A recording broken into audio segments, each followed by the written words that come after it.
Hello everyone, and welcome to another CPL Match of the Week. This is going to be some preseason week 2, but higher tier games than we saw last night. If you weren't around to check out last night, you should go back and look, because it was lower tier play, but it was still very fun games, especially for entertainment value, some unique units. But we got higher level stuff. I'm expecting some high level play from these players. I recognize a lot of names in this group. I'm really excited. And with me right now is Cold Warpgates. How are you? I'm doing good. I'm happy to be back here. Well, fantastic to have you back here. A little unfortunate, I kept typing it up. Ty2 not here at the moment. If he swings by, he'll join in midway through the cast and we'll welcome him in. But right now, I think you're just going to deal with us two for a little bit. We'll do the best we can, though. But we're going to get started. Actually, hold on. I got a message from TY, literally at the most inopportune time.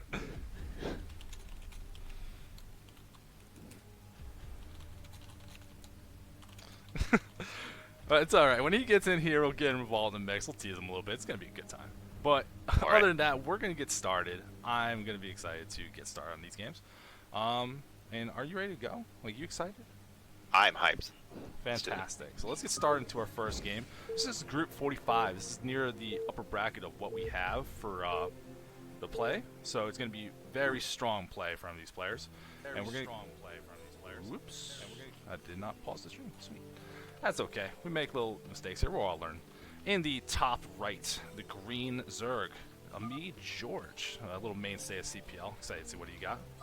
And in the bottom left, from the clan NAS, it's Exit. Haven't seen them before, but man, already just seeing like the clan names you're used to seeing. They're chatting, they're friendly, they're spoiling games. Fantastic. Love these guys. Nice.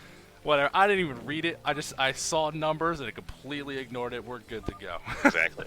Well, I can spoil his or Exit's week 1 because he was in my group, so I had that experience with him, and I played a lot with George in the past, so I am actually familiar with both of these players.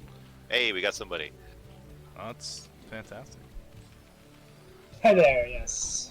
Alright, is that a TY2, a Ty2? I don't know how to actually say your name. I never actually talked to you in person. Oh yeah, this is a Ty2, that's me. Fantastic. I'll have to update the overlays. Were you sleeping in real good? Like, we're just gonna tease a little bit before the games get started. It's a meeting. Oh yeah, don't worry, I'm here. Hopefully, not miss the whole entire game. So you're here. We barely got started. I think people are gonna be cool for us to exit the replay and get right back. Yeah. Into it. No, it's fine. No, you're getting We in just here. started. We were like 1 minute. Yeah, we were 1 minute in. You're getting in here. I already left, so you don't have a choice in the matter. We're committed. All right. Well, I am turning the ship around. We are going to just turn back time. Okay, all right. Okay. Exactly. I'm gonna join. All right, I put the info in Discord. It's okay. We're having fun. Right, well, I assume you're not. This kind of broke the credibility of this cast, so I apologize. For, I assume you're not Dog Manor, correct? That's not your name. No, it's Sword Neon. All right, then we're gonna just like we have we're streaming for the audience. We want them to be here and watching, but that means watching on Twitch, giving us some viewers, seeing the chat, exactly. Interacting with people instead of being in the replay, not hearing our beautiful voices. So while we wait for TY to get in here, yeah, I'm gonna update my overlays just a tiny bit. Alright. Sorry, this is taking a little while to spinny thing. Okay, never mind. We're loaded. We're jacked in, ready to go. Okay. And this is at US East or West? US West. The typical CPL default server. In case people don't know that, typically if you're finding people on CPL and you don't specify, it's going to be this channel CPL in US West. That's kind of the default we use. We should do that a little bit more appropriately. And there's the guy I've been waiting for. All right, okay, cool. Finally, I know. The man has arrived. That's fine. We're glad to have you. We didn't get a little chance to audio check, so if the chat can let us know if the audio sounds good, if I need to boost TY up a little bit, let me know. But we're going to get right back into this one. No big deal. We didn't really miss anything. I'll intro the players again. They deserve to. These guys are great. In the top right, we got the green Zerg, Amit George. And in the bottom left, we have the red Terran, Exit from clan NAS. You have any experience with either of these players, TY? Ty? I'll say Ty. I'm used to StarCraft 2, so I'm gonna say TY a lot. I apologize. No, it's fine. Yeah, I think I don't know. I feel like I know. I feel like I've heard George from somewhere. I mean, I'm pretty sure he's gonna be really sad if he was on a team that I coached and I just forgotten him completely. I'm just joking, of course. I vaguely recall it, George. But again, George is it's a very remarkably it's a remarkably memorable name. I don't know. Maybe. I'm not sure of the player himself. I know the name. I feel like it. Yeah. That's it. Yeah. That's all I have. Oh, that's all good. Like it doesn't. We don't have to hype these guys up. George especially. He's been around CPL. If you don't know him, you're gonna get to know him. He's one of those guys that's gonna be around that you should recognize the name of. But Exit, I don't really have any experience with. I haven't seen them play before. Yeah, I think he's part of the Naz clan. I think that's a very steamed clan ran by dragons, so there's a lot of potential there. This clan does not just allow any ordinary person into their clan. They only allow the upper echelons of the StarCraft elite to really get a chance at serving in the ranks. So I expect some very solid play from Exit. He might need that solid play. George opening up that aggression, going for 9 pool in this matchup. A little bit unusual, not something you're used to seeing too much. But Exit not walling off the ramp or anything on a 2-player map. You don't have to guess where they are. This might be a little bit threatening, but Exit's probably at high enough level to have the micro to handle this without too much of a problem. Yeah, I don't know. I think this is an interesting play on a 2-player map. Exit is scouting right now, so he's gonna get everything. He's gonna ski everything pretty much. I'm not sure. Do you have any thoughts about this Warpgates on? Dude, I'm Protoss. I can't comprehend the level of play in this matchup. I don't see Zealots. I don't know what's going on. Yeah, we're just here to hype it up. It's gonna be fine. We'll point out the obvious. We can let the crowd connect the dots. The SCV took a little bit of an interesting little scouting path and is going to see these lings as they're coming down the ramp, so he had plenty of time to react. Better to see it than nothing else, and it's going to give him time to get a bunker up at the front. Okay. So, do you think this bunker is the right choice, or should he just have parked 2 SCVs on the ramp and put their Marines behind? Because I feel like with the bunker, there's a chance that the lings still run by, right? Yeah, it's possible. I think this is the right play. The bunker is the right play because he's going to get it up in time, and I think. Was this a 9 pull? It felt like an R pull almost by the time these lings are getting around here. Definitely a 9 pull. They did turn around to try and chase the SCV scout a little tiny bit, slow things down just enough to give the Exit that time he needed. Yeah. It is a very I'm sorry. Go ahead. Yeah, thank you. I don't really like this play on this map because I believe that the travel time is pretty long, and it's a 2-player map, so it's guaranteed that they'll scout this 9 pool, and it'll take a long time to get there, right? I think we saw how that played out. Exit just calmly built a bunker, and now he can get his expansion command center not really that delayed. Certainly in a better position than Zerg right now, right? Yeah, I mean, that's definitely. I think. It's less. Terran is a little bit ahead, I think, because I don't think they lost any economy. They didn't really have to sacrifice much of anything against this aggression. But I do want to note that he has that fast tech going for him, which he's gonna use to bounce off of that early pull, and that might rattle Exit a little bit. But he did scout the whole thing. Yeah, it's not very lucky though for George. Doing 9 pull realistically got no damage done. Made him make a bunker, but that's not the end of the world. And then going for this 2 hatch, but couldn't even deny the scout. The SCP walks in, sees the lair timing, sees that the expansion was taken, and that's not really saturated. So you gotta feel that Terran's gotta feel very comfortable right now. Since this isn't like just normal 2 hatch reopening, it's a little bit slowed down. It's gonna have a little less punch to it. Yeah, I do think so. I totally agree. I think this is definitely a sort of a sitting duck kind of situation for George, because he did this aggression, but now he didn't do any damage with it, and now his tech is slower than it would have been, and so we're at this point just sitting around seeing what I can do with his Mutalisks. And whenever they spawn up, they should be able to put some pressure on. Hopefully we have an eBay being started, and as I say that, an Exit starting one up, so going to be able to get turrets available in time. But George not building a lot of units behind this, realizing not going to get the damage done. Droning up pretty hard and actually caught up in worker, so a good recovery from the opener that kind of didn't look so great to start with. Yeah, I was going to say, it's not normal for Zerg to be this close on the drone count, is it? I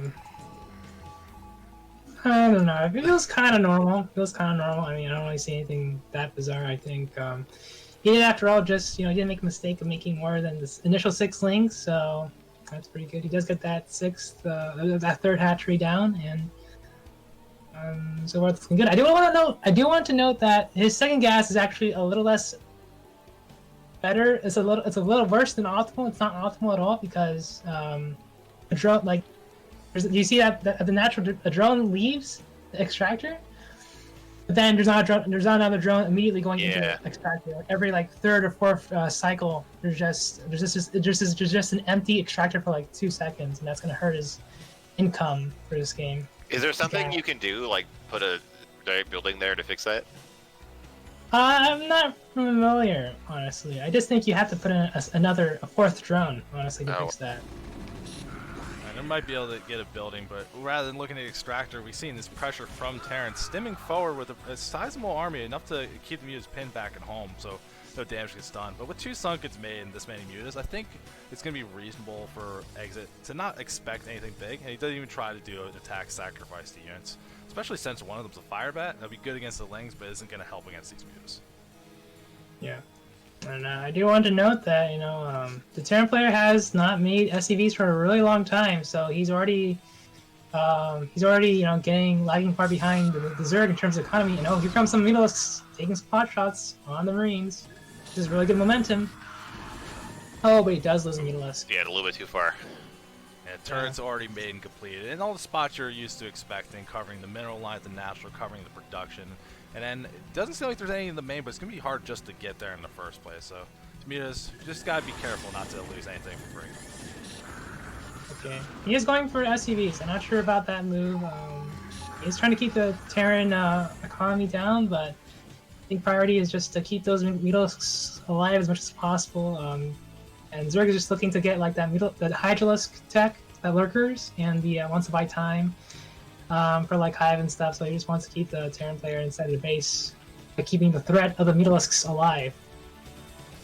Well, the Mutalisk definitely going to have to stay a threat because we see Exit really building into that kind of SK Terran style. Lots of racks, built the factory, but immediately just flying it. Starport's on the way, so I think there's just going to be bio and science vessels, which is really potent against Mutalisks, especially if you find a chance where your opponent just isn't controlling those as well as they could be. Yeah, it was good. He just George had 2 Zerglings that were just killed off, so he does know that the Terran army is going out, so he's going to go and defend. This is really good for Exit, but I think he's gonna falter again by not reducing SCVs off the back of this attack. So that's going to make this this move out that much less effective. But we're going to see how much he can do. Wow. Gets by undetected. Yeah, Sunken not completed at this third base. Going to be able to get some critical damage. Drone's trying to hide in the corner, but I don't think that's going to work too well. Whoa, that muta hit. Got 4 Marines. That's Why really these good. mutas don't work? Wow. Yeah, and these medics have the energy, but they're... Oh, never mind. There go a bunch of mutas dying. It looks like he just barely cleans it up. Or, well, he doesn't barely, but, he comfortably cleans it up. And Exit even commenting he thought that was going to work a lot better than it did. I thought that was going to be good too, but the muta's calming at the right time and having a little more force. I didn't realize how many mutas he was actually adding on to that force. And now with +1 about to finish for the air, this is a little bit scary for Terran. I don't think moving out again before you get a really big army is going to be a good option. Yeah, and so far we got... Yeah, we do have +1 weapons just finishing, so this could be a good time to do yet another move out maybe, or he could have waited until that +1 finished. To have an even more effective attack, but regardless, he's gonna have some good upgrades going into this, and he's gonna try to. He's already got his science vessel tech. I think he has very fast tech, all things considered. So he's gonna be able to finish. He's gonna be able to build up and snowball that vessel count early, which is gonna be good for contesting that mid and late game. Yeah, I'm a little concerned for George's choice of unit selection here. He's still just building tons of Mutalisks, so really like leaning into the upgrades he has while Hive's being made. But if you're going to be building science vessels 2 at a time and having this bio army on the force, that could very easily end a disaster. One good array is all you really need. Yeah, so George must be really confident in his Muta control, right? If he's just staying on Muta so hard. Yeah, I mean, I think that's definitely like the J-Dong play, if I may say. I mean, of course, George is not, pro, but indeed, I think he has something that many of us do not have, and it's courage. And he's going in, swooping in, killing off a turret, and he's gonna go penetrate into the main here. It's completely undefended. This is gonna cause absolute havoc on the mineral line. Last time he's going down. In the meantime, you have a Marine troop just sitting outside the third base, not really getting much done. So, yeah, really big damage here from George. Yeah, completely shutting down the main of the Terran here. And there's not nearly enough units nearby to get these mutas out of here. Yeah. Okay, yeah, he's going up the ramp. He does get that one lurker. There's a handful of sunks, but I think a lot of the Marines died. I don't think there's enough here to really clear out this base. Yeah, I totally agree. 2 more lurkers as well. This attack is going to be completely shut down as long as he burrows in time. Yeah, there we go. And some Mutalisks doing some cleanup duty as well, continuing to be a pest, an absolute tumor in the main base. He refused to get removed. He's trying to mine again, but there's no way. Yeah. These mutas have done so much damage in this main. In comparison, you just look at how this attack's going on a third. It's getting some damage done, but it isn't going to be enough to clear out the base. Lynx lurkers be able to trap this army up, and as the mutas fought some in the main base of the Terran, that got lost too. Exit's army buildup that was looking pretty strong, now looking like a real point of weakness. These mutas can probably keep using. Yeah, I think Exit is really behind now. He doesn't have his he just started his armor. His +2 is about to finish in a couple of minutes.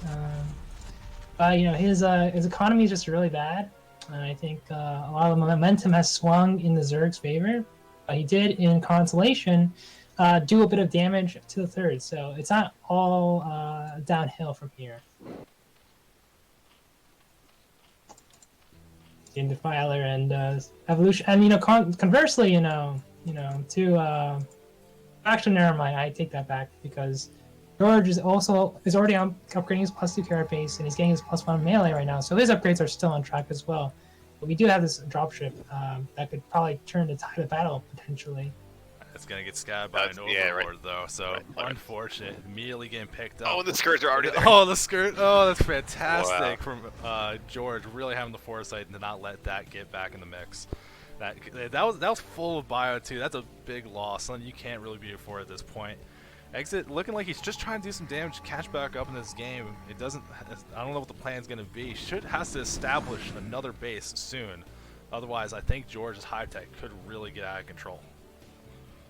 Well, the nice thing is if you lose all your workers in the main, you don't mine out your main. So, you can just keep mining from there for longer. You're not wrong. Exactly. Tactics. I do notice that I do think that Exit is a little low on the SCV count. He did just recently restart production, but it is a bit of a ways away from being optimal. He does have a very nice vessel count though, which he can use to apply a lot of pressure to this base, I think. But George has stacked like 3 lurkers on top of each other, which is really smart. So that base is going to be pretty invulnerable. Yeah, I actually walk right past his 4th too. That feels bad. It didn't get a chance to see the 4th in production, but wisely not trying to force the way up the ramp at the 3rd. Those stacked lurkers just decimate this army. All you gotta do is take one step too far. The vessel's trying to look around, see if there's some targets to irradiate. If they could find a defiler, that'd be good. But they're just walking in, maybe a little eraser action. 1 drone, 2 drones, 3 drones. Getting a few more. I'm trying to get the Hydras. I don't know if that's gonna work out. I do big damage in the main of Zerg. Yeah, and this is these are drone losses that George really can't take because he's so low on drones at the third base, and he is losing all his mine time in the main base, which is it's a very dire situation for our Zerg player. But he does have consume, so he's gonna push back to the front of his having the natural Terran force at the very least. Oh, more another eraser in the natural.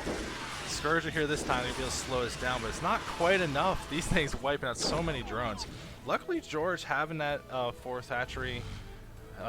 Actually, did that get canceled? Like, what happened with that fourth hatchery? I think I missed that one. What happened there? I don't know. I have no Busy idea. staring at science vessels, and now this natural just looks. Oh, alright. There's enough. Oh, okay. There are. There's at least one lurker there behind the sunken, so I thought this natural could go down.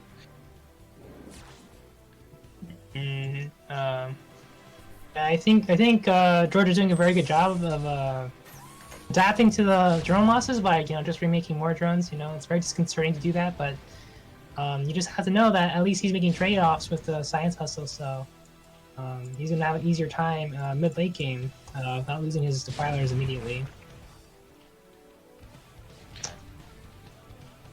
And yeah, I think next steps here for George, really just trying to muscle his way through getting his Ultralisks, Ultralisk tech to contest the late game, and he does have the fourth base, which is really his gateway to. Oh, but here comes a big attack from Exit Nas, who sees an opportunity to potentially end this game right here, right now.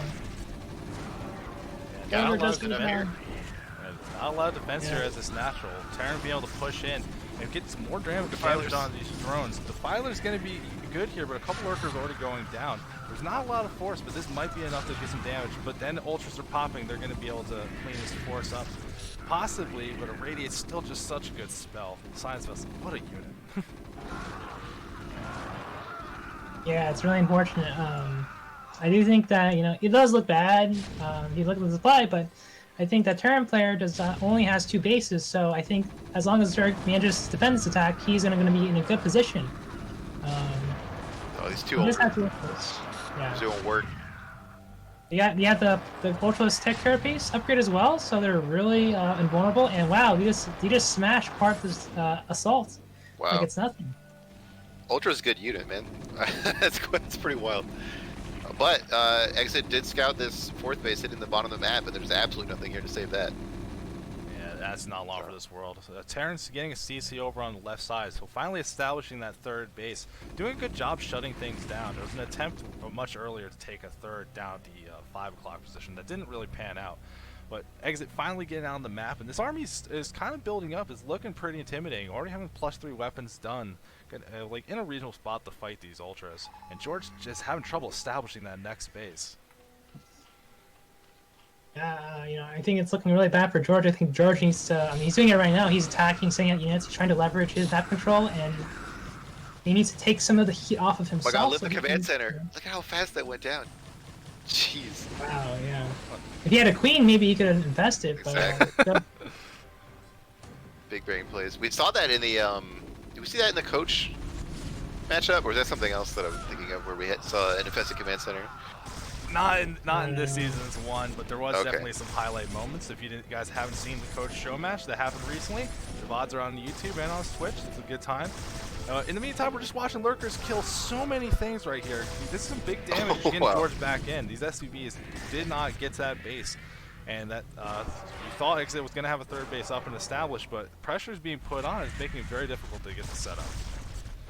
Yeah, and I think George may have just swung, turned the tables here. He's doing some really good positioning with his lurkers and defilers, and he's getting off these scourges on the scourge connections on the vessels. I think this is a very good position for Army George. And wow, yeah, just rips apart the natural here. Meantime, he's making more drones too. Yeah, there was another eraser at the third about a minute ago that wiped out all those drones. So now he has to remake all these drones. As there's just so much action in this game all over the map. It's hard to keep up. Meanwhile, while that's happening, Ultra's putting pressure on the Terran Natural, trying to break through. Getting some basic damage done, but didn't get into the main or anything critical. Some Lings coming back over to harass this Terran third base again, so this is just non-stop action for both these players, and neither of them really giving up that foothold. It's like, you're not taking this next base. I know you really want it. I'm not letting you have it. Yeah, I think George really has decided to hinge a lot of his play on this. I think the aggression has died down, so really at this point it's a matter of whether or not George did enough damage with his earlier attacks. I think it's going to be a no because he doesn't have a big army still remaining after that. To defend this fourth base. Another base going down for George. Keeps trying. It's like the hatcheries just get finished. He just barely missed the opportunity to get some lurker set up or anything. So these bio forces moving out, just being able to just be the most annoying thing, keeping George at 3 base. This is buying time for Exit's entire time. He's starting to get battle cruisers, having that tech that's going to be good against ultras when you just Yamato them to death. Hell yeah. That's the answer I want. Hell yeah. Like, Exactly. just muted, like, yeah, I love that stuff. Let's do it.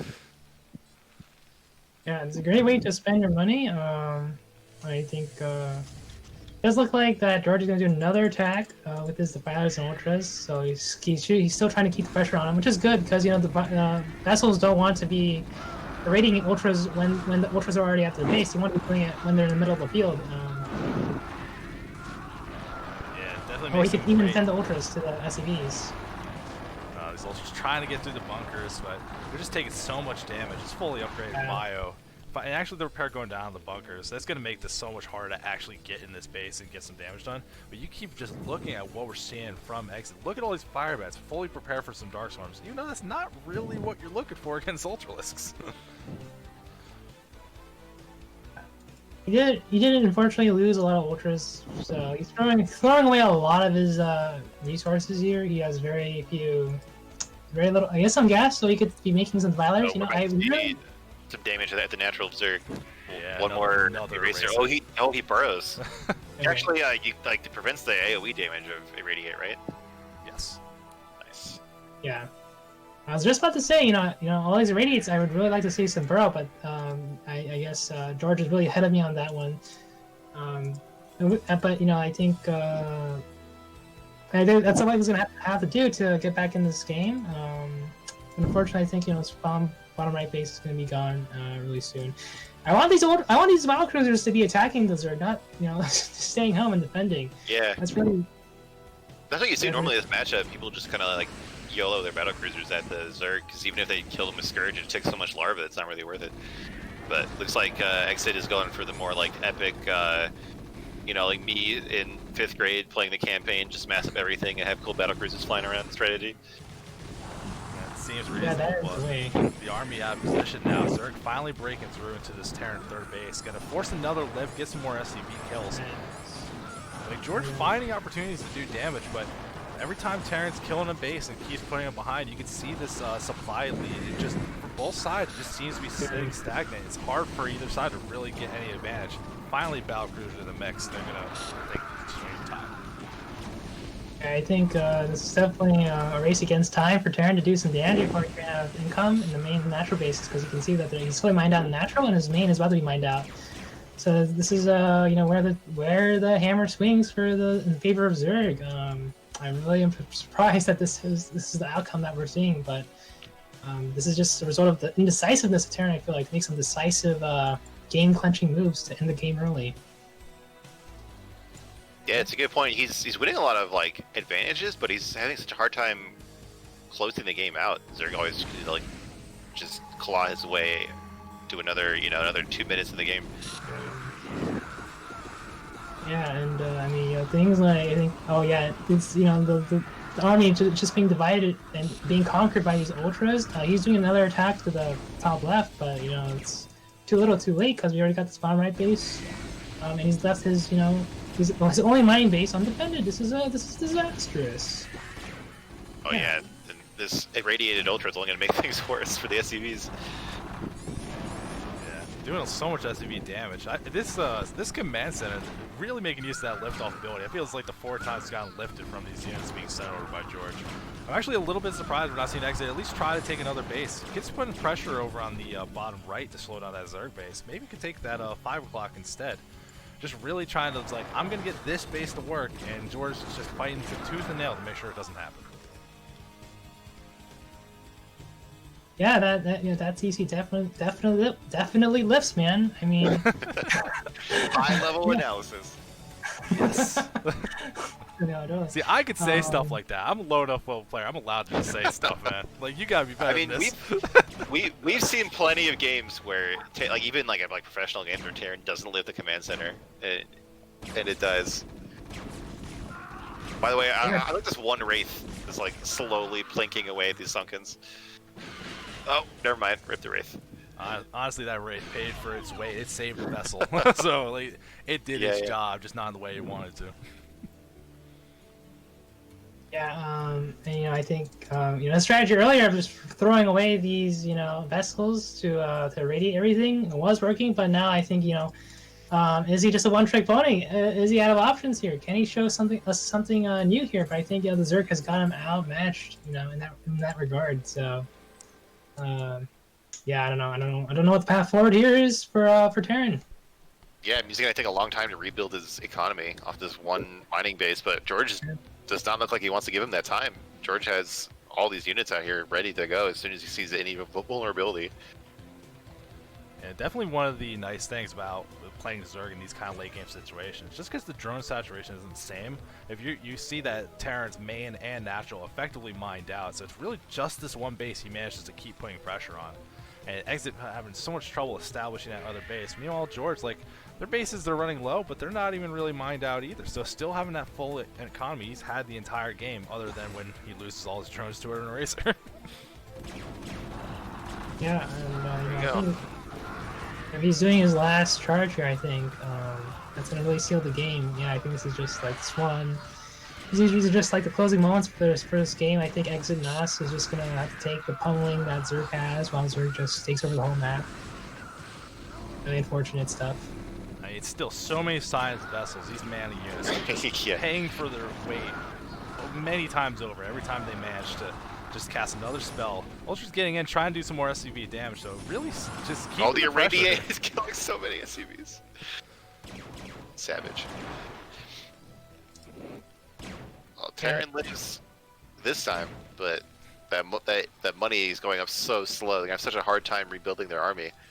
Meanwhile, the Zerg is swimming in money. They've got a base going up the top left. There's a Wraith there, but you pretty much ignore that. Yeah, I mean, it does just scout it. You see some stuff moving over. But George trying to take that top left base, trying to take the 5 o'clock as well. Wraith stopped the drone just before it managed to make a hatchery. Yeah.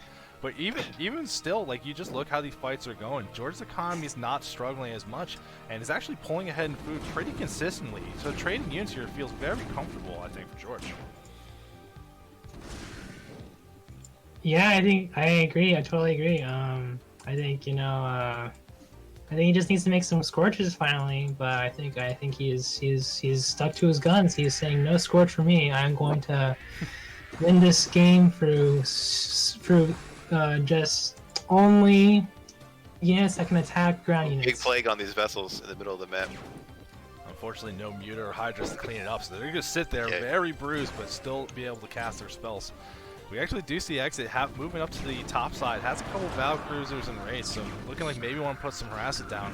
But George still just kind of moving around, forcing Terran to just not be able to commit to any big fight. Finally, a little bit of harassment, going for that night scout. He does have PCs, right?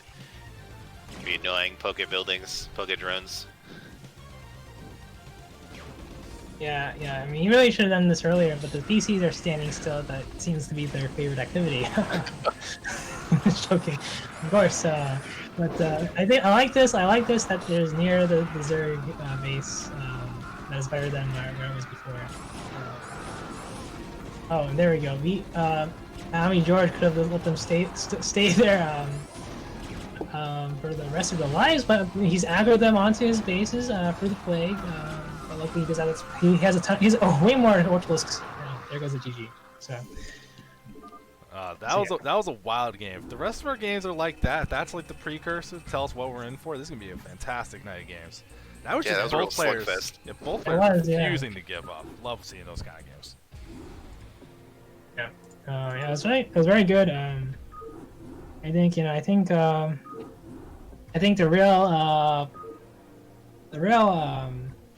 mistake there, I think, for Terran was having that game taken away from his hands was really the kind of like, I feel like it was like that late game where he was kind of like, I think that was the most decisive moment in that game was when he moved his army to the top left, the very top left corner, and then Zerg attacked his units to the third base, and then everything just kind of spiraled out of control there.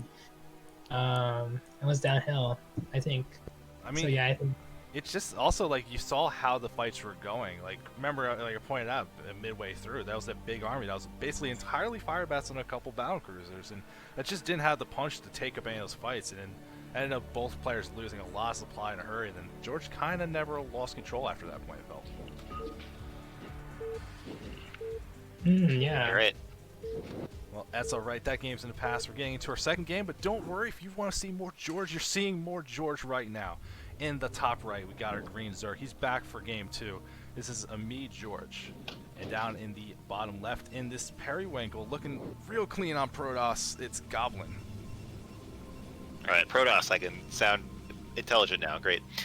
Yeah, but now you're gonna fall into that trap. What if you say things like these high-level players? You just like, I think this is true, and then nope, not a chance. Ty2 is like, what are you talking about?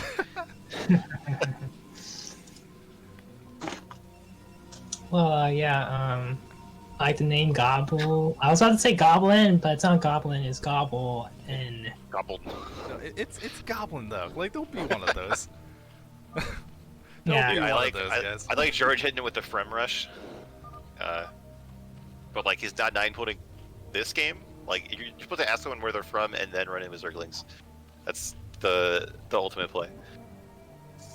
That seems reasonable. I'm just glad after casting the tier 3 games I saw Goblin's pylon placement, I feel validated the way I've been trying to wall this map. I feel so much better about my decision now. We saw so many games last night. It was lower tier play, so you know, it's decisions that might not be as thought out, but everyone doing the pylon next to that egg on the left, and I'm just like, this wall looks bad so many times. Is this forge flush with that egg? I feel like that forge is like one to the right. Yeah, right as soon as you finish saying that. I guess we'll find out. I have no idea. It's so hard to tell with these situations, but you should still be able to fit the gateway in on the right side. I think there's enough. Yeah. That's the big thing. When I saw that people do the pylon next to the egg, you can't fit the gateway at the front. You have to put it behind. It just makes everything look ugly. Oh yeah. We're seeing from me, George, starting with that overpool classic safe opening. Surprising going for 9 pool against the Terran, but going for the safe opening against Protoss. A little interesting to see that kind of stuff.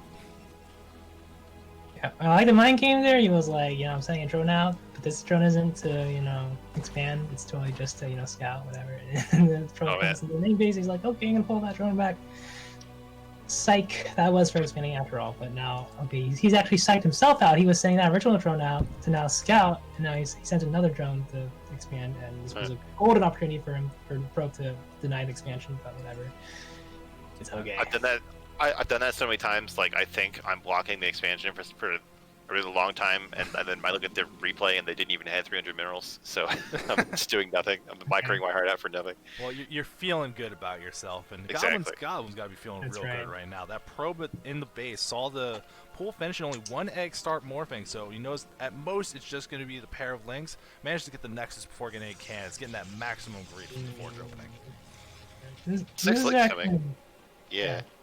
The links are going to come there before the cannon finishes, the first 2. So that's going to be concerning. It's a little close. I think the links are just barely going to get there. Are they going to just run to the main? Yeah, they Yes, can just go do. through there. I don't like this. The forge should be like 1 to the left. Oh no, it's only 2 links, which is not terrible, but there are 6 links coming, and those can absolutely run over that cannon. I really hope we're not about to see like the Protoss nightmare here. Just have these links kill this cannon and win the game. I'm cutting Yeah, I the think broadcast short that for could this. definitely happen. Okay, look, it looks like Army George is going to go for the jugular. Things are coming in undefended. The total surround on the cannon goes down. no. Oh, if that pylon goes The down, boys it's are here. Tragic. I don't know if the probes are going to be enough. Actually taking the fight to him, but still taking some pretty heavy losses. This is so bad for the pros right now. Oh, I felt like he was focusing too much on that pylon. I think the game is not equalized, or well, not equalized, but it could have been worse, much worse for Protoss.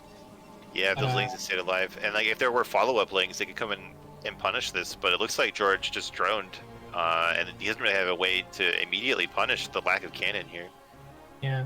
And this could have been way better for Zerg, but I think I think a little bit of indecisiveness. Like he was trying to attack the pylon and the probes at the same time, which didn't really pan out that well. Because he really want to get the pylon down to unpower the gateway. I think that was just a bad move. I think he should have just gone for the probes, but he's still ahead. I think. It does come with that advantage with the pylon getting the gateway getting unpowered. The Zell production didn't really keep up, so. Now you see that Pupil has to scout, trying to hope to see if there's some kind of hatchery play coming, because you're going to just have less units to fight with. You're really going to need the cannon. But he's going to be, I think he's going to be able to get into the main. Oh, the Zerg will be able to block it. Won't be able to see the lair. Playing a little bit dark, but manages to get through. Unfortunate. Wiggly probe. Caster curse. Yeah. I'm so sorry. Exactly. As soon as you say it. But I think the real story here is that Goblin is like, it looks like he just now started his cyber core, and that's really late. He got messed up by all the action early in the game, which is really easy to do because there's a lot you have to get done as Protoss. But that's gonna hurt him a lot, especially against this lair build. Like the lair is done, and the cyber core isn't even done yet. So this Spire is gonna have a lot of free reign before any Corsairs show up. Well, at least the probe sees it, knows what's coming, doesn't have to worry about cannoning up the front, but like you're saying, the tech being so delayed, and especially when you play against Spire, if you lose that first Corsair, and if you're building Corsairs late, it feels so bad when this kind of stuff happens. Yeah, definitely. I think the tech being behind or ahead, it can be really felt in this matchup because everything just matters so much in terms of like when you get the scouts off, when you're vulnerable to potential mutalisks, and getting that scout out before the Spire, before the Scourger out on the field, it's so vital for Protoss, so you can really feel the hurt when you're behind in tech. Definitely. And, he's getting some more economy. I really like the posturing from George. He has like a lot of economy too, so he's not making too many links and stuff. Yeah, George is playing like this. Like 3-hatch Spire into 5-hatch play that was like when I started learning Remastered, that this was like the only build that Zerg did. It's not the most popular thing anymore, but still completely standard, and like it's a great way to play a game where you're ahead from the opening. Well, it's just classic too. You could have all those years of experience where it's like, no, I've been playing this game forever. I definitely know everything that's going to happen when I'm playing this build. Because this is one of those core builds you learn. These elves getting surrounded by lings here, though. No +1 to really help him out either. This could be a real easy cleanup for this circuit. Some decent micro, though, out of Goblin. But the Zealots do get cleaned up. Forced a few lings, but no direct drone damage. So I think George is probably still feeling good about where he is in this game. We'll find out very soon that first Corsair going out, but it might meet a bunch of mutalisks on the way. Five of them were in production. Most of them are already done too, so this Corsair might get there and realize, oh, I'm kind of in trouble. Yeah, definitely, and like, I think it should die if Zerg is really good about it, but it doesn't have to be that. I mean, it's really hard. Oh, it gets it actually. So. My heart hurts seeing that kind of stuff. It's like they already got delayed, you bully, and there's no cannons here. So much probe damage about to go down at this natural. No. Alright, Corsair number 2 showing up, but he's just gonna tickle those meters by himself.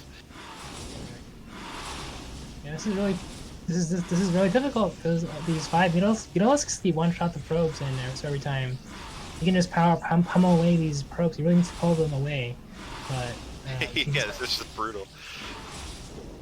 Yeah, this is going to be really bad for Protoss, and I think Zerg can just throw behind the back of this.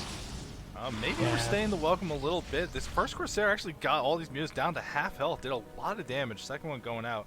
So many probes taken out, but even still, you look at the worker count, I thought that was going to be worse, but it actually is not so bad. Goblin really keeping up on that macro throughout the early stages of the game.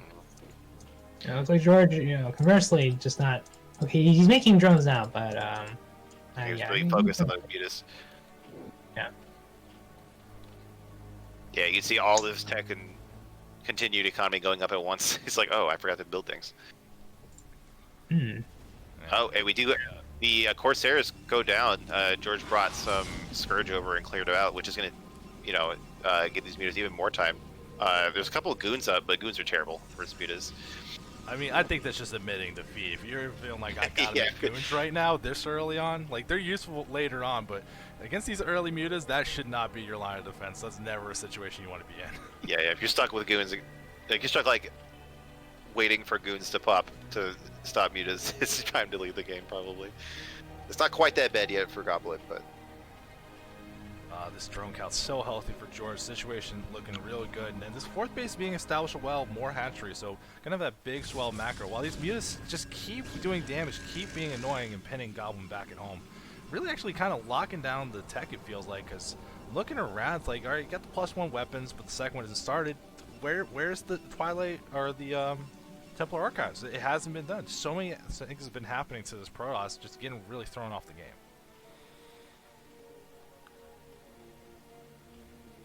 yeah, there's so many. Yeah. Go ahead. I think this is just a result of having his tech be that farther ahead than Goblin, and using that to his advantage to create these opportunities for himself, like killing out the first Corsair by the time I got there, because the Scourge were already done, and then Mutalisk being there faster than he expected, and then kind of just snowballs into this really great position for himself when he has all this money and he's like really far ahead in supply now. Hydra's at the Yeah, front got some trying to Hydras push there. forward and get some damage done.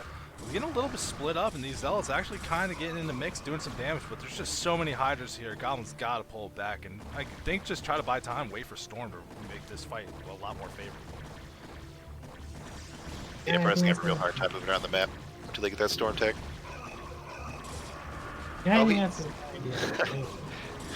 He canceled his own upgrade, I think. Oh, but yeah, it was only you a actually don't +1 have to arm. do that because you get refunded if the forge dies while it's working on an upgrade. So there's actually no reason to do that. I mean, you're gonna get refunded like 75% of it, right? No, it's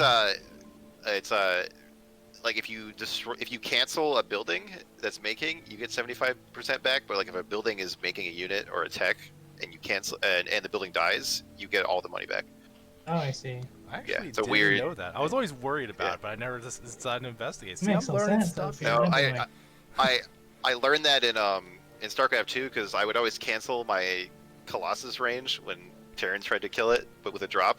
And then like I'm I would- seeing in chat, the chat's saying you're wrong now, and they're saying 75%. So, I'm pretty sure Pete's wrong. I'm gonna stake my reputation on this. well, You we're- learned it in StarCraft 2, though, right? Yeah, So I that- didn't Yeah, know but that. it's the it's a same. But it's but the same. it's- that's Because I remember that's a- like learning it and like looking it up and be like, oh my god. all right, so we're gonna say that there's a chance it's wrong. You have multiple people confirming, but this is okay. You get refunded a portion of your money to be determined. Don't worry about it. Exactly. But this is the kind of thing that's just, even people that play for a long time, they're trying to like learn things. There's so much stuff about this game to learn. Little mistakes happen. It's no big deal. Now, just like I'm saying right here. Look at all these drones in the middle map for George. He's macroed so good. Just they're not even out of base. Little things happen at every level of play in this game. That's why this game's so great. You're never gonna master. It's never gonna be. You're never gonna be Flash. I hate to break everyone's hearts. It's just not possible. Oh no. I googled it. Its units are a full refund, and tech is only 75%. So I was wrong. I was wrong on the internet. Yeah, you're wrong. It's gonna be Yeah. recorded too. It's going to YouTube now. Oh no! Clip it Forever. Clip it. Send it to the blind. Make him feel better about himself. The blind will come up with a sick rhyme to remember it. Oh, we tried to go for the snipe on these Templar, but they form into an Archon, and all the Hydras die. Yeah, that's Nice basically little distraction there. I think this is really good. I just want to like give a round of applause to George. He's been doing a really good job just infusing all that leeway, all that briefing room to establish his fourth base and get this, high drone count. He's already at the 61 drones. It's ludicrous. Yeah, So speaking of StarCraft 2, George taking inspiration on how to play Zerg from that. Look at all these drones, this fast expansion, just leaning on these Hydras just to keep Goblin back. You can even just look at the army and the tech. It's not that the Goblin's army looks bad. It's just in comparison, George is be able to take these little groups, these little move outs, and just keep pinning Goblin back, buy himself more and more time to keep advancing his game plan. Yeah, and he's gonna get all these high Templar too, I think, if he's really good at it. The Archon's trying to save them. Oh, we got some more high Templar anyway from the retreating army. Nice. This was very good, I think, because he's not preventing that storm from going off now. They're just Archons, but it is anyway. It's a dire situation anyway. Even if he lost those Hydras and got nothing, because George is just so far ahead at this point. It's gonna require a really good just some really good gameplay from Goblin to get back in this game. Yeah. He's gonna have to get a third soon. We'll just run out of steam here, and it's gonna be hard for him to do that with this giant army from George. Look at this. Well, pulling up between his third and fourth. Yeah, even ignoring this giant army, which is definitely intimidating, George just feels so comfortable now. Look at this very diligent scouting, making sure that third base doesn't go down. There's just one ling at each base, knows if a probe's going to come, like he knows the nexuses aren't there, and finding a good opportunity to take out some of this army with lings on the south side.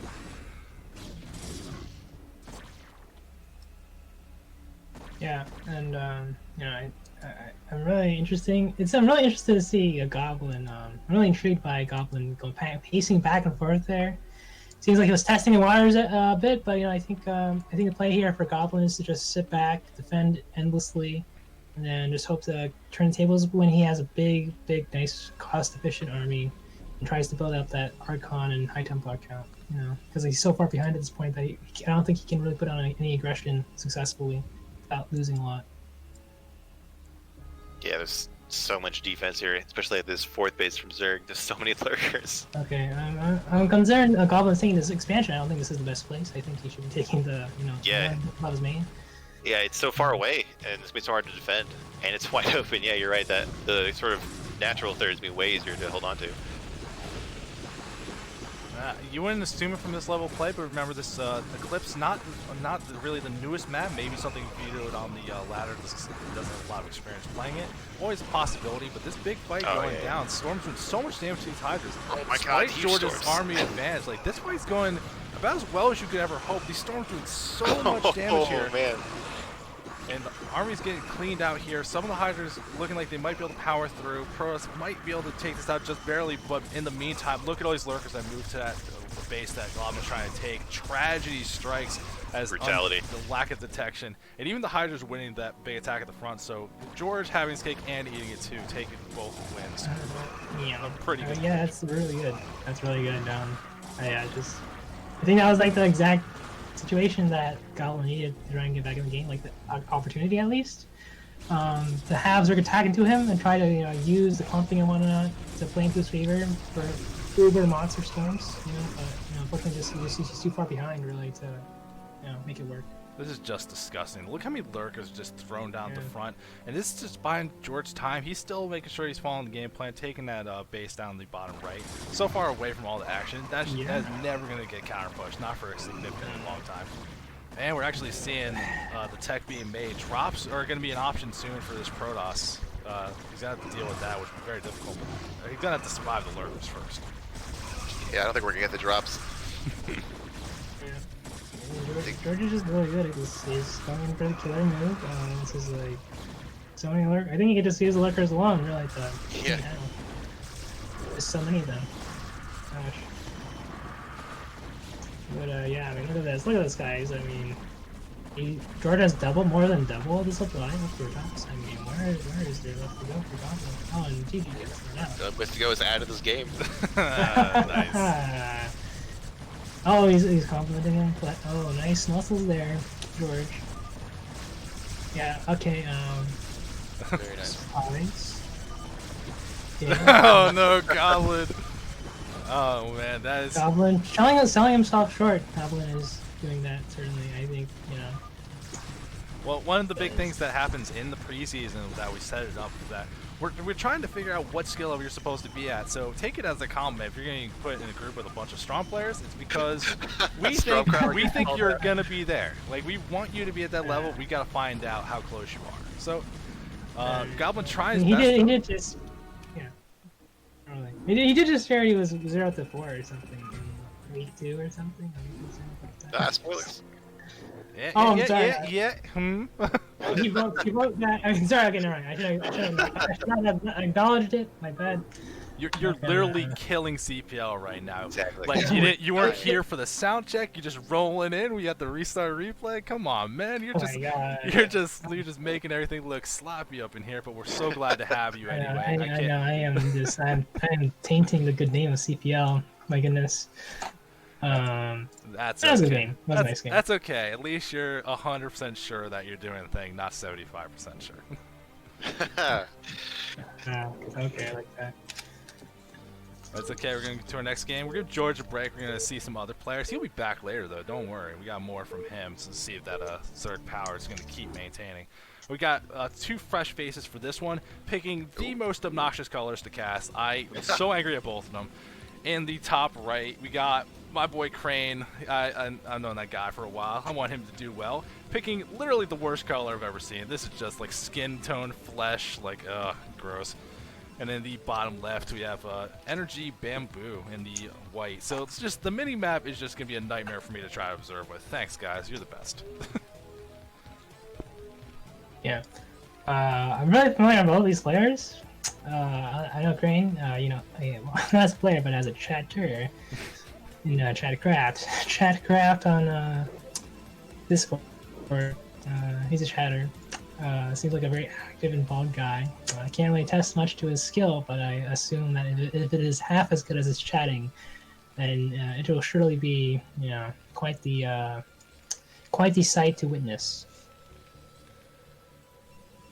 And Bamboo, I don't know. Yeah, nice. I don't know Bamboo, but I'm excited to see what they got for us. This is the thing. It's like with me just not being up to level with you guys, I don't know these like high-end players. Like I know the tier 3 guys, the tier 2 guys. Like that's something I'm a little more familiar with. But we get to this like, oh, I'm 1800. Like right, it's like, oh, la-di-da. Yeah, show me how to play this game, senpai. I don't even know what I'm doing here.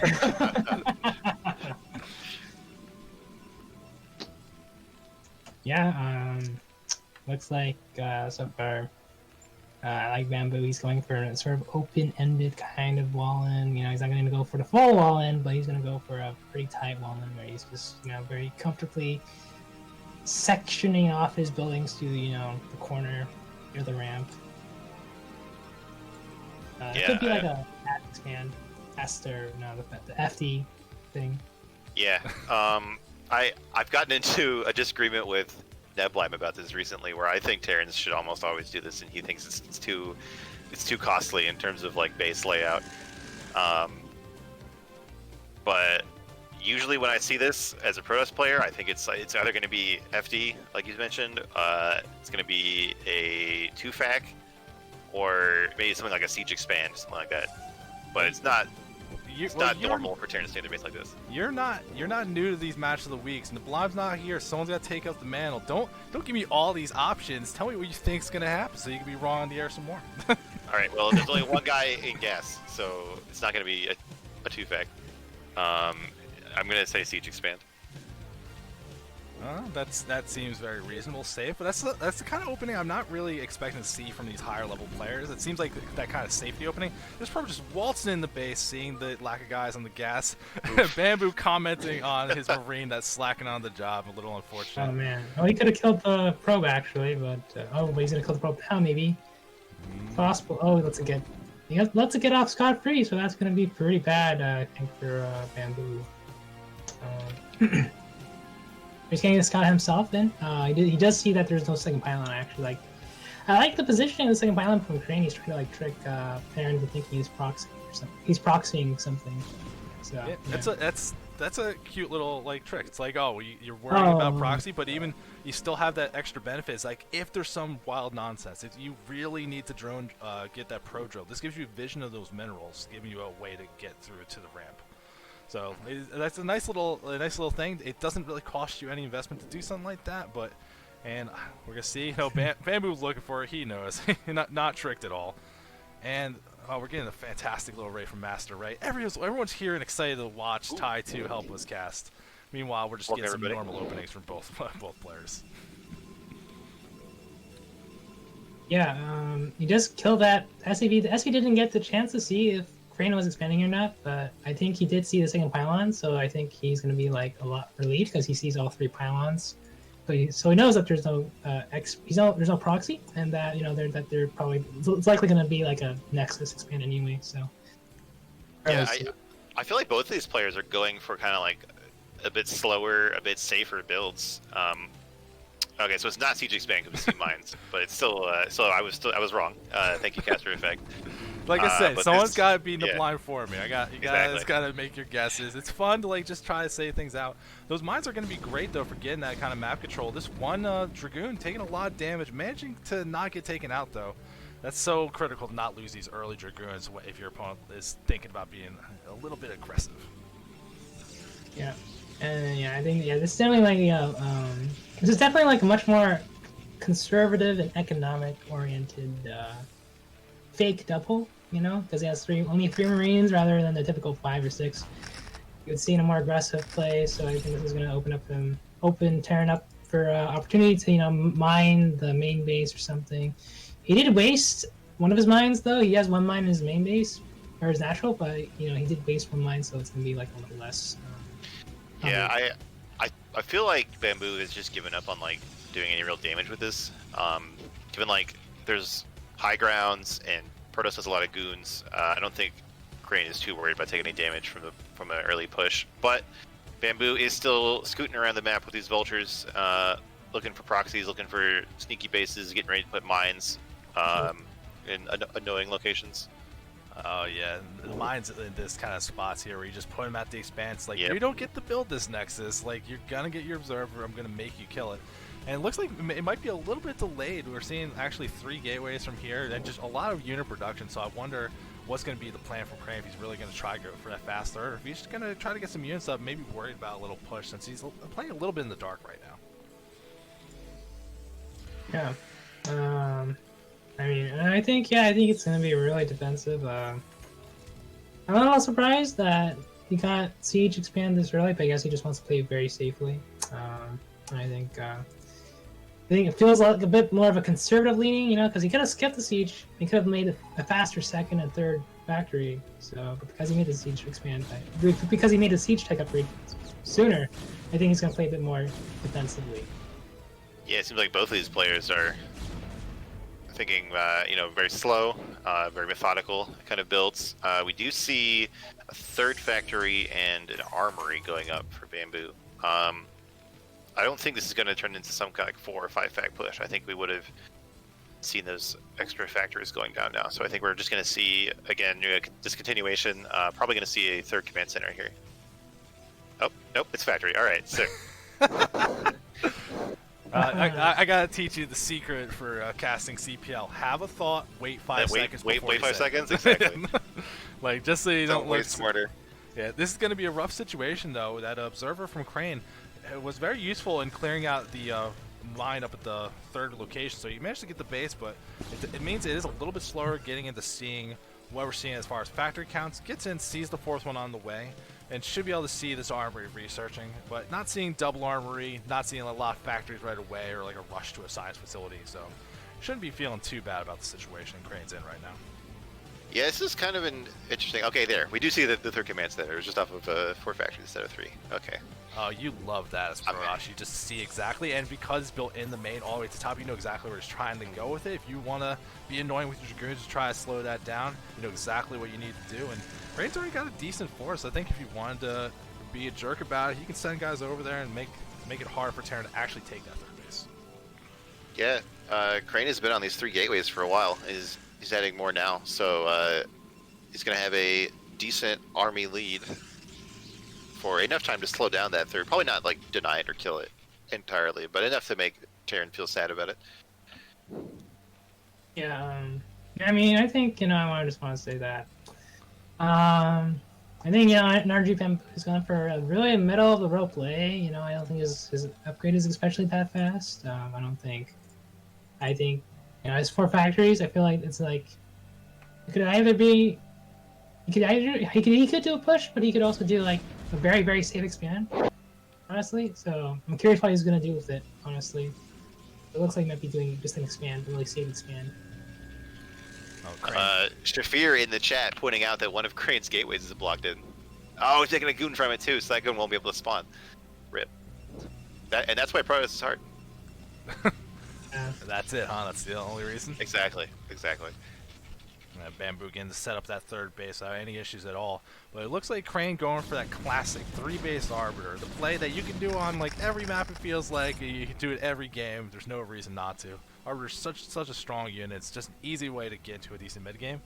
Hopefully he gets some damage done though. With Bamboo establishing this third without any troubles, I feel like you're going to have to, because it's not like you took the fast fourth base. You didn't really try to get the economic lead. Crane's going to have to get something done.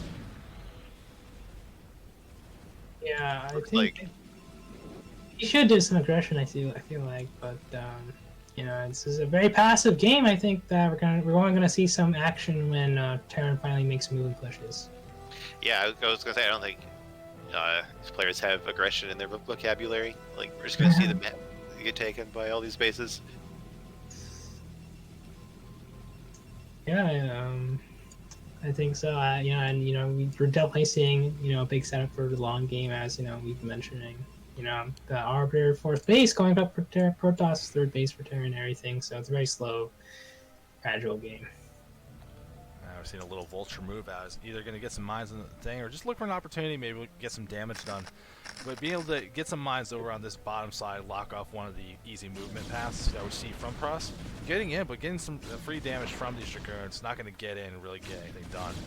But it's still worrisome. Speed vultures can easily maneuver their way around, finding an opportunity, and it looks like the Zealots are going to be able to wall it off. So almost got in, but just barely didn't. Oh, he's still slipped in. They're gonna Pupil. win over there. I said it. I said again. Yeah, I waited yeah, 5 you seconds. should've waited 5 seconds. So annoying.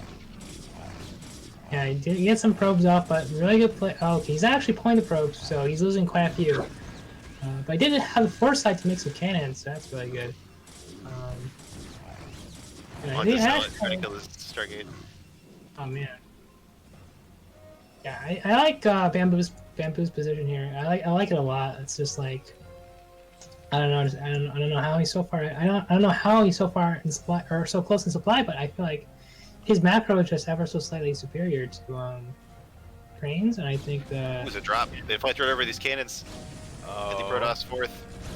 They barely survive, but can't go any further. There's more cans over there. Oh, Tank get wow. taken out really quick. So cute move that we're seeing, but doesn't really get anything done.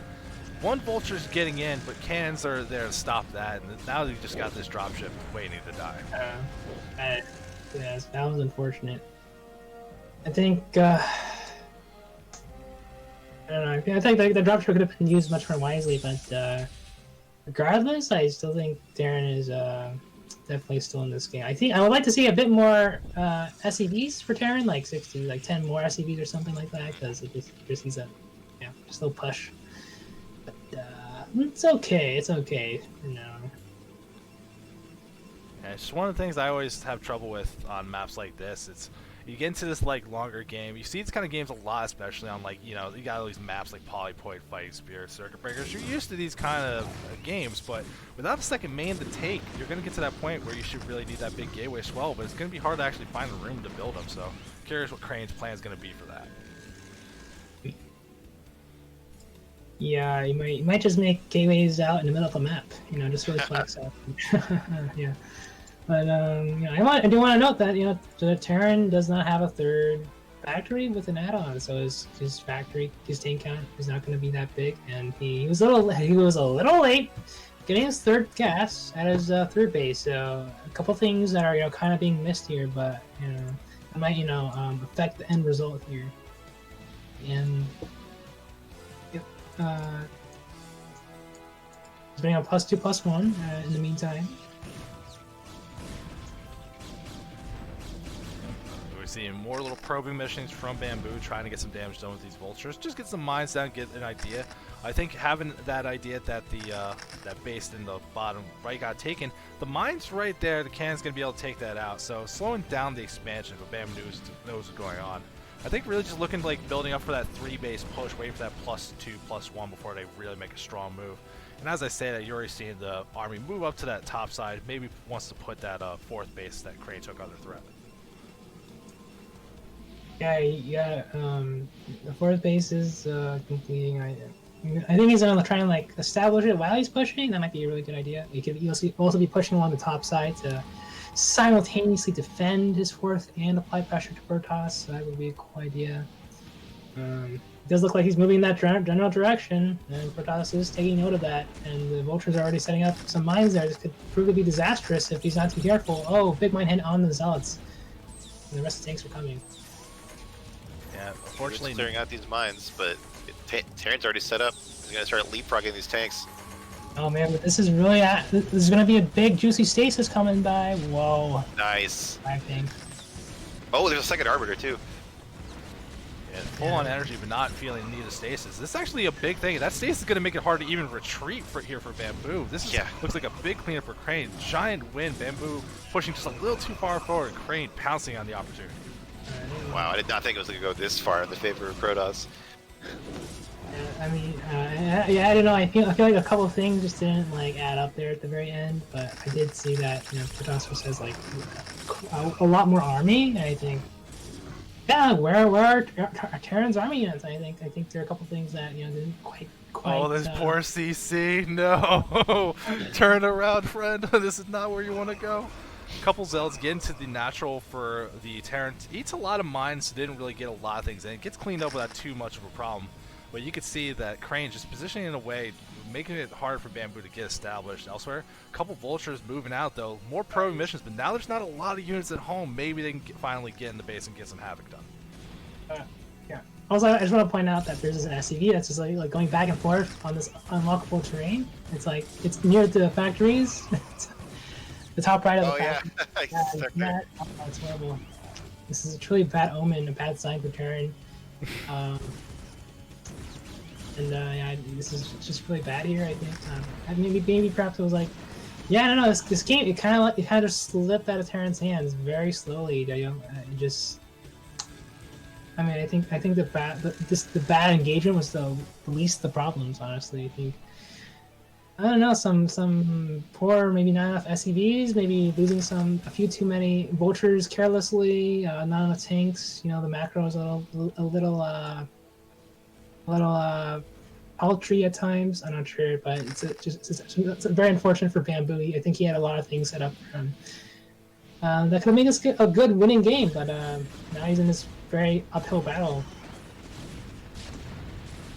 This turret's gonna take out 2 arbiters though. It's pretty nice. That's critical. You don't want to be losing those for free. They take so long to build and so long to build energy. Not really the thing you're looking for. Actually, EMP Shockwave finally finished research for Bamboo, so that could be that kind of big spell, maybe swings these fights. But Crane just rallying units in, has such a lead right now. There's just not enough defense here from Bamboo, and it looks like Pro's going to be able to get into main, maybe mess with the production if they want to. Yeah. I think they're just going to win the game here. I don't think Terran's going to be able to rebuild units fast enough to stop Crane's army. Yeah, this is looking really dire. I think Protoss can start sending his units every which way. He's already killing a bunch. Oh, he's at a 12 kill Zealot at the 3 o'clock at the 4th base turn. It's looking really bad. Yeah. Whoa. Oh, jeez. It's just a rough spot. Crane looking so strong here. This macro play looking good. And actually, even this whole time, being very diligent about taking all these extra bases. Even got that top left base where that's giving you that double gas income. And Boo's still having to figure out if he can find his way to defend the main. But Dragoon's getting in the base, having that cloak now. And there's just not enough units here. I don't think there's going to be enough. Stasis the single tank. It doesn't even matter. It's a flex. Yeah. And we have even more Protoss units coming in to reinforce this attack. Terran, the battle has been brought all the way to Terran's front line, or to Terran's home front, It looks like, his reinforcements are not going to be able to stave off these, these just waves of Protoss units. It looks like it's just going to be pretty simple cleanup. We see the Arbiter's having some energy, and that's going to be enough. Bamboo tapping out, Crane taking. It wasn't a very exciting game, wasn't anything too wild, but just a nice stable win. That's the kind of game that I like seeing from CPL, because you can show that to newer players and just learn this, do this, and you'll be fine. Like, this is just a classic example. Exactly. Very solid standard game. Safe play, all that good stuff. Yeah, absolutely. Our next matchup, I'm gonna need a little bit of help on. Hopefully I got my caster magic to spice it up, but yes, you guys saw two Terrans. You saw two. Oh no, you're right. I didn't think about it. We're getting it out of the way. It's gonna be fine. We're gonna have a fun time. Hopefully, it's no crazy nonsense. Although Eclipse tends to split the map across that diagonal, so you never really know what we're gonna get with this one.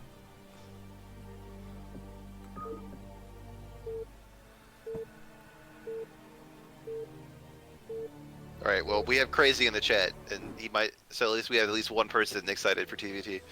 And the Blime loves it too. Every time we get one, I feel tragic about it. But we got to introduce the players first. It's the Terran. It's the white Terran. This is Energy Bamboo. Nothing. Oh no! Please, you monsters! And in the dark blue Terran down in the bottom left corner, we got Exit, Nas. So both Terrans we've seen in the other games, they were playing really like standard kind of styles. So I'm curious to see what they're going to go for here. Luckily, I'm a magnet for getting at least one player every TVT that loves going rates or loves cheesing. So I think we're not going to just get that defensive setup. We're going to get something fun. And again, just these guys wants to talk, want to spoil matches. Like, just, it's great. Fun. we got the spoilers for week 1 in the chat, but oh yeah. Exit. Come on. As someone who played him in his group, I can confirm that's accurate. Oh man, this is gonna be an interesting one. Ty2, what do you think of TVT? Like we're both pros players. We're not the biggest fans. We'll be honest. What about you?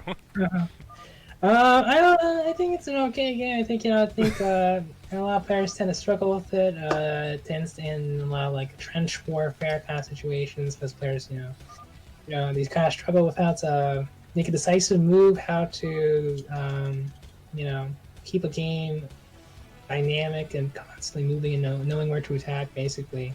So it gets a little stale at times, but it's definitely one of the very slower matchups. It feels like this SUV scout from Exit very fast. He planned to go for a gas steal. Luckily, already taken, but really getting here quickly. I don't know. That seems a little unnecessary for this matchup, unless you're really just trying to get the gas steal or something. Yeah, it's definitely like a flex, I think, I think, this guy's playing pretty comfortable, saying, I am okay taking this early economic hit, because I just need to, see exactly what you're doing.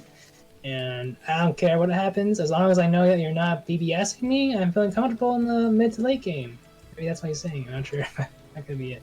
No, I feel that. I tend to do that a lot in Pros versus Pros myself. Just having that knowledge, just like, we're playing a normal game, you're not doing something wild, I just need to know that we're playing something reasonable. But even getting in, seeing the gas, knowing it's not a gas like expand, or even like command center first, very good knowledge that we're getting from both these players. Sending out scouts early enough, you can actually see Exit's first Marine just barely got out a little too late. And we'll see if he can gun down his SUV before he manages to escape. Yeah, this is a really intense attack. Oh, barely gets Marine there. Marine does get the better end of the deal, so that's not good. I think every Terran would love to make that trade. I almost lose a Marine to kill your scouting SUV. I think that feels good across the board for everybody. We're seeing pretty similar builds from these players so far. Just getting that early factory. Exit keeping guys in the gas while Bamboo actually taken away. So looking like Bamboo wants to make that first move to get that early expand, while maybe Exit going for a tech play instead. Like I said, I'm a magnet for rates. Come on, Exit. Go rates. I believe in you. Yeah. Yeah, and wow, look at that. Just like you said, rates, I think this is going to be opening up a lot of opportunity for early harassment. So maybe might punish Exit if he doesn't get an armory. Oh, well, he also is getting a starport, so it's very developing into something very interesting. See, see, I at least like I don't bring the hour-long snooze fest. We get the exciting TVT. Yeah. Because like that's the only thing I really look for in this matchup that makes it like fun to watch in its own way. Just don't do the same build. Like I don't care what two builds you do, but as long as they're different, you see that things have to happen. It forces a little bit ebb and flow, a little action from one of the players. So just seeing any kind of variance at all, and like I was pointing out for Bamboo, getting that early expansion, but so's Exit. I was thinking that he wouldn't be getting it quite as fast, but both players doing very similar builds, just not what I was expecting. Well, we do see 2 add-ons for Bamboo and not for Exit, so that could lead to something. So it's like, are we gonna see drop or cloak with this? And actually, we have an engagement in the middle of the map, and Bamboo lost the vulture, and his remaining vultures are really, really weak, so this could be really deadly. And oh god, but he's losing a lot of Marines here. Oh, this is so bad. The unit's getting right in the face, gonna be able to kill that SUV that's building that command center. Gonna be able to slow that down while Exit's getting their own one established. So must be feeling pretty good here. We do see the control tower done, but not immediately researching cloak or anything. No race on the way, so I'm thinking it's going to be dropped from Bamboo, but meanwhile Exit is actually building race and going forward, but not getting cloak just yet. These vultures do so much harassment, slowing everything down from Bamboo, and another one just rolls right back up, and it's just really trying to put the pressure on. I love Exit being so aggressive.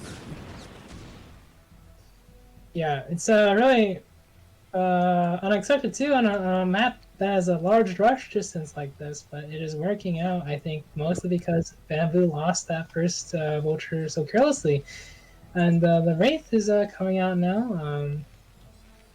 and Bamboo, he waited for his control tower to come out, so Wraith is a little slower. I cannot believe how delayed this CC is getting. Remember that both players started their command centers about the same time. This was at half health and without an SCV building it when the one from Exit completed. So such a big lead we're seeing from Exit. You actually see, look at that SCV count. A couple got killed, but just having that extra reduction is already doing wonders. Yeah, it's absolutely snowballing in Exit's favor. Bamboo does shoot down the Wraith with his own Wraith, so that will let him finish that command center. But that was a 9 SCV lead. It's gonna be real hard to come back from. All right, Wraith versus Wraith, round 2. Oh, the repair. Oh, but he yeah, he anti-microed there. If he had just let the Wraith stand still and attack, he would have won that engagement. Unfortunate, but now there's Cloak, and now there's 3 Vultures completely unopposed here. All right, they do spawn right to say that. Nice. Still, this is just a lot of damage we're seeing from Bamboo. Trying to even up the numbers, and that close Wraith especially going to be able to take down that one Wraith with a much better attack against the air. But choosing to go for SCVs, do the damage you can before he uncloaks, so running out of energy very quickly. A good attack from Bamboo to level this up a little bit, but still, I love Exit's position here. It just seems so much stronger. Wow, yeah. CC. Well, this Wraith has 7 kills now. That might be the biggest Wraith of all time. Yeah.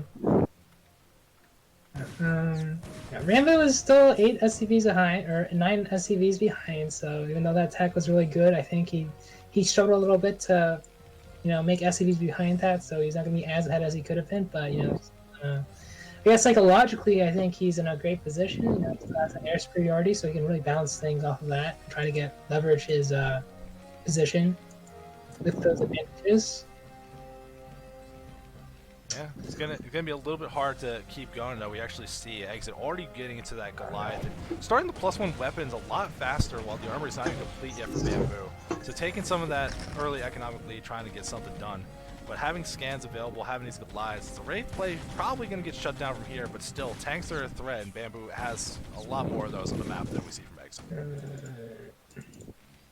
Yeah, and then we have a really neat-looking engagement in the middle of the map right now. Goliath's chasing tanks. I never thought I would say that. But looks like we are going into the arms of another tank. Wow, the SCV finishing that tank. Wow. That is just savage. Absolutely savage. Scrappy. This is a big hit from Bamboo. One of those subtle things that happens in this matchup that you can't really remember sometimes. That barracks getting taken out that went so far to scout, and only 2 factories are actually made. So Bamboo gonna have to start another barracks where you can make one. You can see one getting started now. Might have slowed down the plans for the mid game a little bit. Yeah. The same thing about to happen in reverse. This barracks of exit is flying over the bamboo base, but there's a wraith that's going to shoot that down too. Yeah, fortunately, Exit starting a third factory, so going to be in a little bit of a more reasonable spot, and then already starting this barracks, so knows that's happening even before it goes down. Won't be too bad of a spot. Exit's SCV count lead, though, keeps like just looking very impressive, like being up about 10 at this point, and having an equal army size. It's not like there's a giant tech advantage on either side, and actually, like, Exit being up on the weapons race, like this could be hard. I feel like Bamboo might be feeling pressure to get something done here. I feel like Exit doesn't want to make tanks. Like, I don't think I've ever seen this many Goliaths with no tanks. Yeah, this is very interesting. It is the it's anti-wraith choice here, but this is not good. You know, tanks versus Goliaths just not a very good mix for the Goliaths. And you can see that they're getting absolutely torn apart by these Goliath tanks. Wow, they made mincemeat. Yeah, that fight was not even close. Very unfortunate what we're seeing there. There's still this Wraith here. It's going to be a little bit annoying, but you can even see there's an SUV here. It's going to help repair, so going to be able to slow all this stuff down. Getting sieged up right outside that natural. This Bamboo, despite having less workers and the army count being about the same, these tanks already in a great position, and positioning it so much in this matchup. We've seen some vultures get it as well, so some counter harassment. I think both sides will take some losses. This is like the greatest ever backstab. He's even lining up the factories. He needs to micro his heart out though to really make these worth it. I think he just flipped this whole game on its head right now. This is gonna be like a base race, and or vultures can beat 5 tanks and 2 Goliaths. Is it possible? I don't know. I don't think the base race is going to be looking good, but you can see Bamboo taking big SUV losses, so the money's not going to be looking super great here. Eventually, I think this army from Bamboo will get cleared out if you just build enough units to hold high ground. There is still machine shop. You could start getting tanks and really do this, but you see Bamboo really crushing forward. The tanks get to walk up into the main without any issues at all, and this is dicey for both sides. Actually, just so much damage being taken. Maybe down to 8 SCVs. This is rough for both players. Yeah. This is not the TVT you were expecting. Exit's pulling the boys. Can they clear out these tanks? Yeah, it's looking really rough right now for Exit, and I think he's gonna lose this game actually. Yeah, he might be up in workers, but it doesn't matter if Bamboo can just camp all the factories. Yeah. Well, let's see. Might have cleared it out just enough. He's lost vision of the high ground. We do have at least 1 tank and some vultures about to come out before Exit, so maybe he can resecure his main base. But now basically the worker counts are pretty much the same, and Bamboo does have that second command center, so I guess Bamboo is going to come out ahead of that in the end. Yeah, unbelievable. Bamboo managing to get back in this spot. I was thinking this guy was cooked. This is just such a rough situation, but tanks turned out very strong unit against everything on the ground.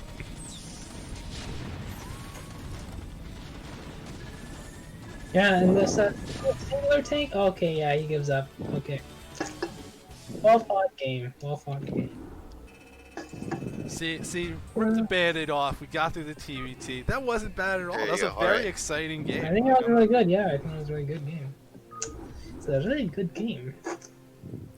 I feel like that was the fastest game we've had tonight. It was a TVT. Factually true. It was the fastest game that we had tonight.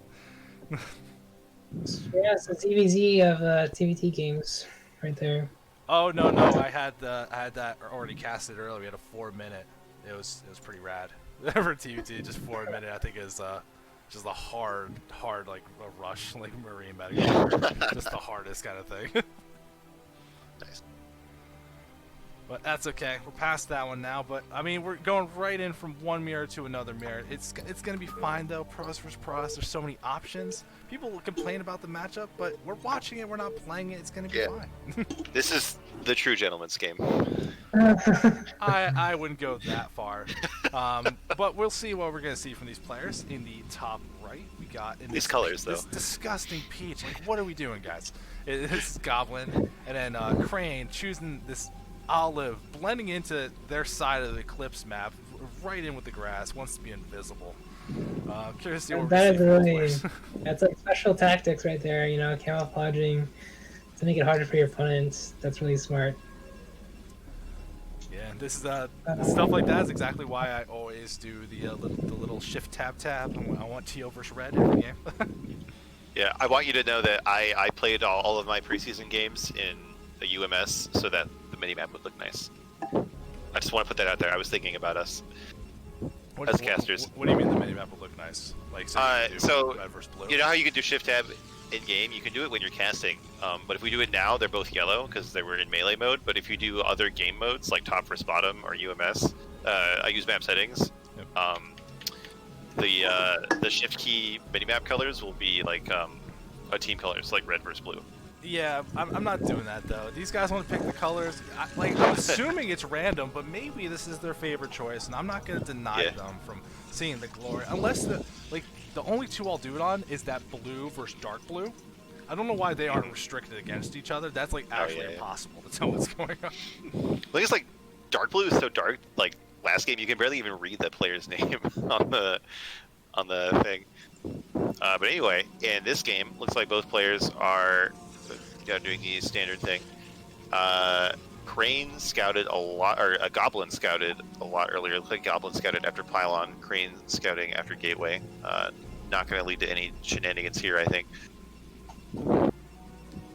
Goblin, like, maybe trying to bait that this is like a cannon rush or something by putting his probe behind here, but there's no actual threat. Yeah, it could just be so many little things. Actually seeing Crane checking around, looking for proxies, seeing that probe going so early, a little bit concerned. It's like, why are you here already? Were you trying to gas steal? You trying to find a minute pylon timing? You see Crane, it's delaying Crane scout pretty significantly. Although it's not going to lead to anything, with the standard opening, he's going to get in there and be like, okay, I know where you're at. You're doing exactly what I thought you were doing.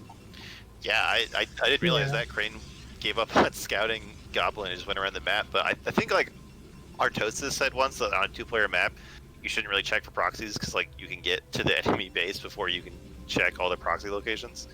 So we do have a 2-gate build from Goblin here, and we see a Zealot already crossing the map. If you've ever tried to ladder Wait, you as see two Protoss, gates you for Goblin? you just have to know how to deal with this build because otherwise you're Where, lose all your lag. where do you see a second gate for Goblin? Oh, I don't know.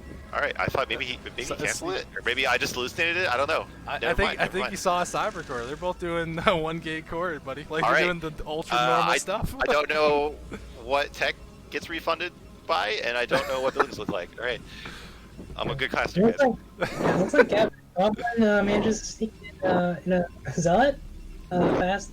Zealot guarding the ramp, so Yeah. he's gonna get some juicy prep kills. Oh, that's drill though, really. Look how fast that Zealot health went down from that. Or you don't deny this. Like this Zealot not getting anything done. Oh, he just get one. He barely gets that one kill, but shouldn't be able to get too much more. This was not great for Goblin. Crane with that really solid defense to make sure he gets some value. Yeah.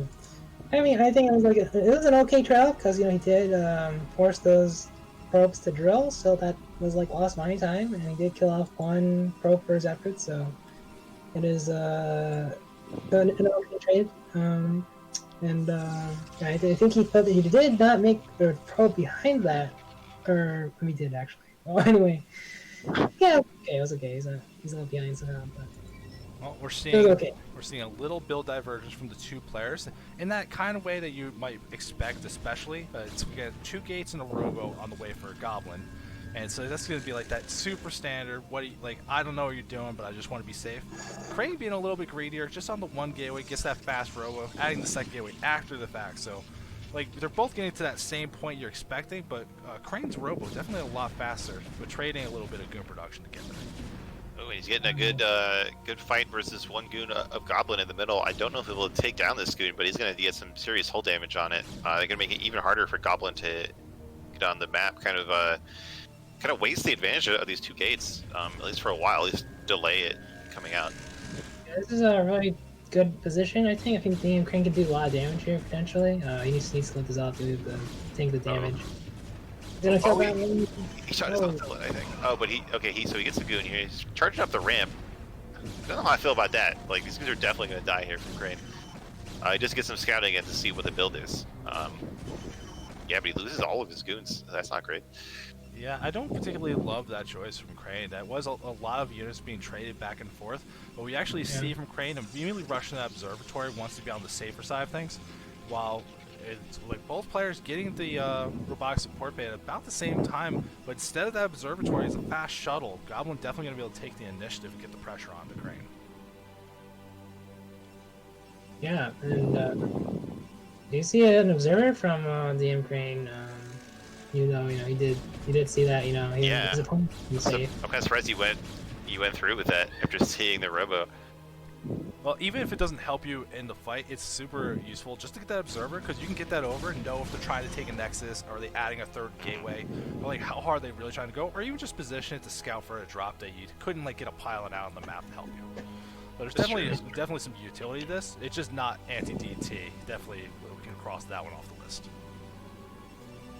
Yeah, the M Crane is pylon block, but he's gonna make a nexus to like kind of make up for that. Exactly. That's how your Protoss macro. If you have too many minerals expand, there you go. Yeah, he's definitely gonna be really defensive, I think, because you know he doesn't have the his Reaver is just coming out. It's gonna finish at the same time, just about as DM Crane, but he doesn't have a shuttle, so he's gonna be really pro defense here.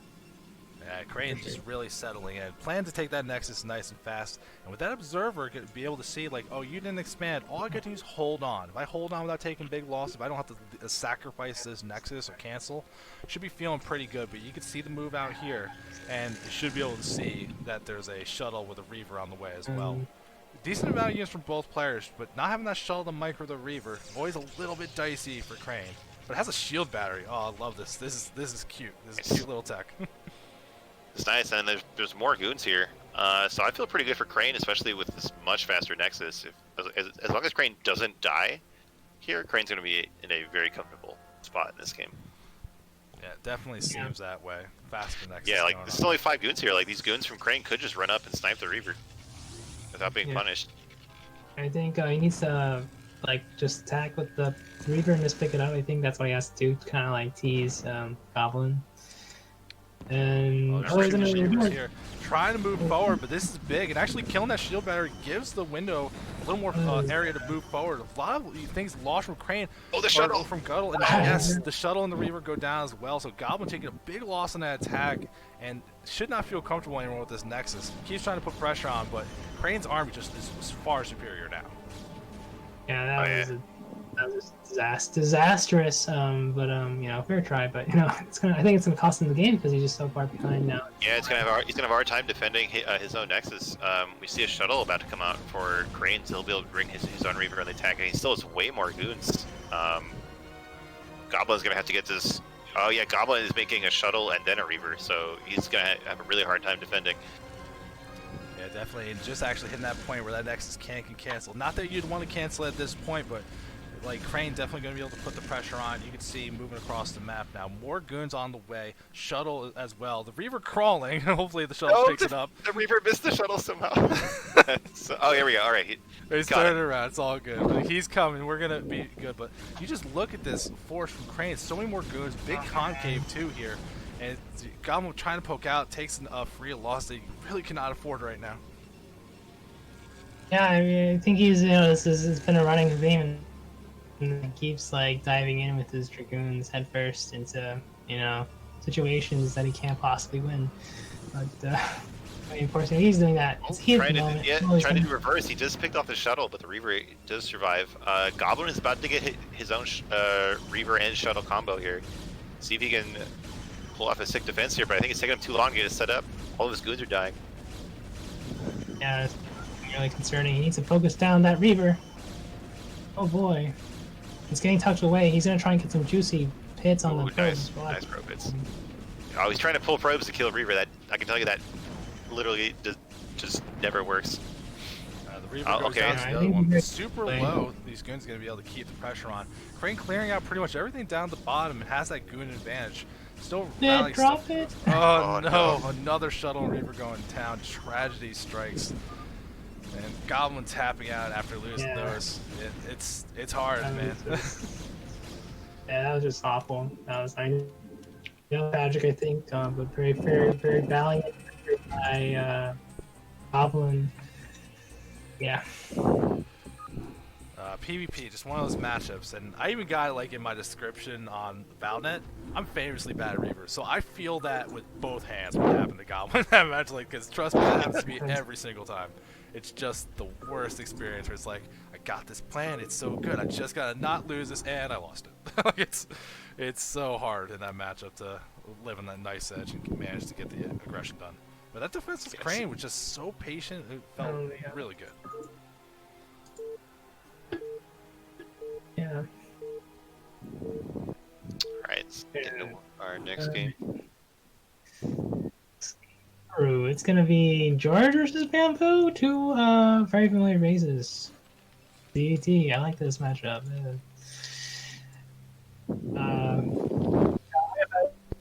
Players where they are. Okay, George is in the top right corner. Long time CPL veteran. Bottom left, we got NRG Bamboo, our white Terran. Previously, lost to I forget the name of the Protoss, but he lost to the Protoss. But you know, maybe he'll do better this game. I don't know. They're not very good instruction like this.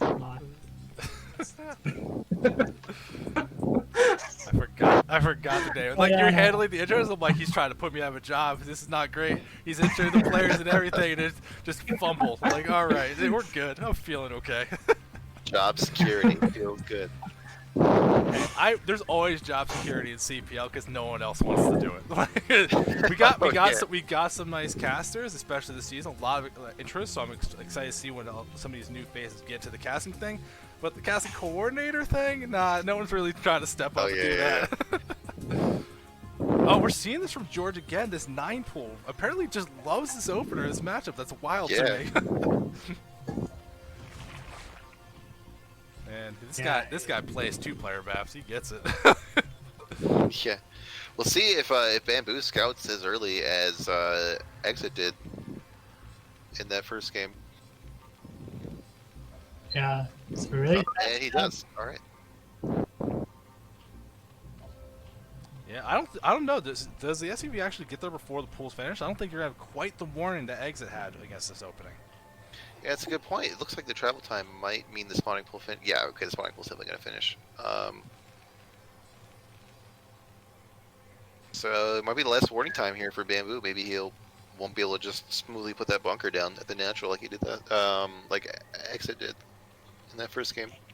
And you actually see these buildings being placed for Bamboo. Good for the macro setup, putting things where he wants them to make it easy, but not helping make a wall or anything. And you're going to see this reaction. Hatchery just getting started. That's already red flags. Ling's already here. That SUV just immediately sees 6 Ling spot. This can't be feeling very good. But again, George chasing the scout SUV instead of just going across the map trying to do damage. Yeah, and wow, that SUV is really low in health, and I think it might just get picked off by George, who's really prioritizing getting this SUV. It goes down. No scouting information for Bamboo. This is a really tough time for Terran now because he's gonna have to play blind.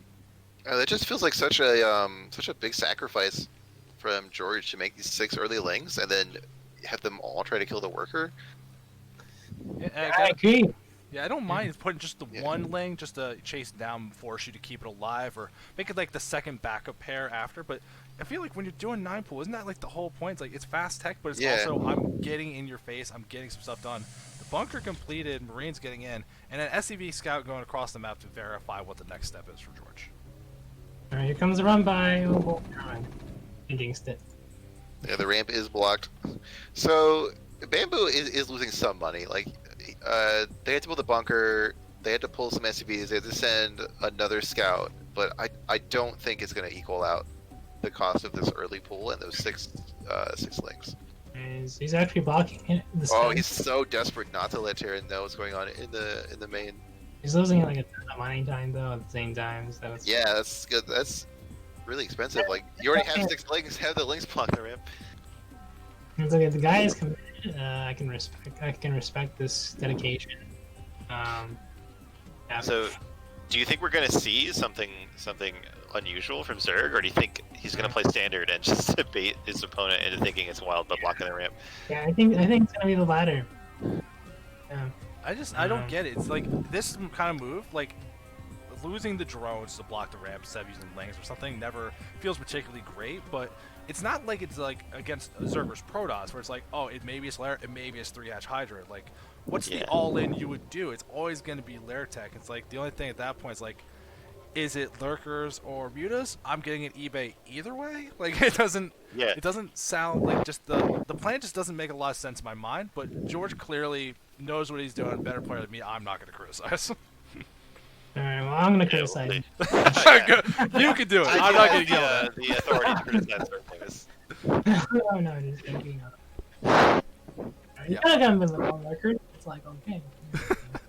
I feel like he just draws too much attention to it now. But yeah, I mean, just like you mentioned, he's beating out the Terran player.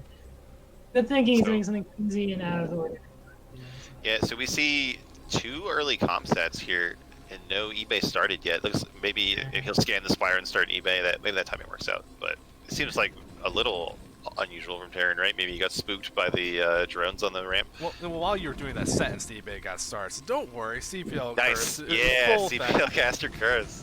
Oh, a couple links getting into this natural, trying to get some damage done. I don't think they managed to end up killing an SCV, but we're just trying. You see, George trying to be a little aggressive, but this looking very familiar from what we saw the first game. The early links and then just hard drones, hard tech, not building any more things, banking up the stuff to get those mutas out right on spawn when the Spire finishes. And Terran does scan the natural to see the Spire, see these eggs morphing. So Bamboo should be able to figure out what's coming. Get some defense up. Yeah, he's gonna scan. I already heard he did scan, I think. Yeah, so. Yeah. But yeah, it's just gonna be more of the same. I think trying to see if he can get any opportunities to do some damage, but just trying to keep Terran in their base and stuff. Terran might try to do a move out once he hits a critical mass in Marines with Marine range upgrade completed. So yeah, just kind of look at these next few moments. I mean, decent amount of turrets here at the natural. I don't know if this is going to be the place to find it. The main doesn't look it has the same kind of turret coverage, but we see George trying to get what he can. Stim gets baited out, which is always a little bit of a free win. If they don't get to shoot anything, you just drain the medic entry. It never feels too bad. But regardless of what we're seeing here, George buying time, getting that third base up without any pressure. This is a really I think that Bamboo may have actually over invested in turrets, but he is not okay. He loses 2 more SCVs despite his investments, but yeah, I don't know. I'm not really loving Bamboo's position here. I think he just spent too much on turrets. And we're seeing very similar strategy though from George. Still going for that +1 air weapons, making more mutas, not just like the first 6 and then going from there. It looks like adding on, going to be using that mobile force to kind of get him through this early part of the game. That's a peculiar decision there. I guess he's gonna so he really wants to stick on those, stay on those mutas. So I don't know. I think that could be really good if Bamboo does a pre lurker Marine medic move out. That +1 weapons would be really good in that situation, but just not sure. Meantime, yeah, just really ultra defensive positioning here. He just wants to just stay safe and get his tech out and just move out the siege tanks and then attack. Still just being very active with these mutas, trying to find some kind of way to get something done. Sees 2 turrets, there's nobody to help. He's trying to whittle them down. Manages to get some damage on them without taking too much. Just bruises up the mutas a little bit. But every little bit you can get when you get these fast units like this helps. Yeah. Yeah, George is doing a good job. He hasn't made a single wing. He hasn't made a single Hydra. He's just making drones. Oh, there's like 4 drones in the middle of the map. For the mid-rally, I guess. That's gonna hurt. That little unfortunate, but it's one of those kind of things that's easy to fix. Actually, going to just send them up to that third base. This might be the opportunity with George, really keeping pressure on, seeing how turtled up Bamboo is. I wouldn't be surprised to take a fast 4th base here because it doesn't feel like Bamboo can comfortably move out yet. Yeah, I guess he just really wants to savor his Marines for the siege tank move out. I think that's going to be the major linchpin, is the major piece that his play is going to hinge upon to put pressure on Zerg. But yeah. Here we go. We do see a move out here, at least tentatively. Are there lurkers at home? We see one morphing at the third and 2 morphing at net. So Zerg is not going to be caught totally unprepared. Yeah, but Terran might though. Muta's finding an opportunity. Army's moving out. How about I go in, see if you got enough turrets? And this doesn't seem like a lot. This is gonna make Terran make a decision if they want to come defend or try to push across the map. God. Pretty big damage going down. Yeah, he only has 1 lurker at his third base. That's a concern. He really needs to make sure that's really well prepared. But he's doing a lot of damage with his units, but he's lost a lot of them too. He had a bit of a miss in this. He had a little bit of a mishap in this, and he's losing a lot in this here. This could have been a lot more deadly here, but at the same time, I don't think he's going to prepare. He's not prepared. His third is going to be. It's practically dead. It's dead. Is Bamboo going to pull the trigger? All right, he's going up the ramp. Can he get past this 1 lurker? That lurker's doing some pretty big damage though. Like, not gonna be enough to save it, but still getting some pretty decent damage. The Muta's still in the main base, trading off. So both sides losing in pretty significant portions of their base that's being built up. I think the third is not long for this world though. Oh, we do have 2 reinforcing lurkers. Oh, they get picked off. Yeah, this is really bad. Bamboo. Oh god, this is what happens when it's just one mistake in positioning and you lose the game practically. So maybe Tommy George can he can come back into this game. It's gonna be really hard. Lose some more lurkers too. Yeah, this is definitely rough. Losing all those mutas, that threat being gone, actually even like losing overlords here is not something you want to be affording. The hive tech did get completed, the fire mount on the way as well. So there's going to be potent tech to be fighting some of this stuff, but it's a while away, and there's basically just a couple lurkers standing between this army and trying to put more pressure on.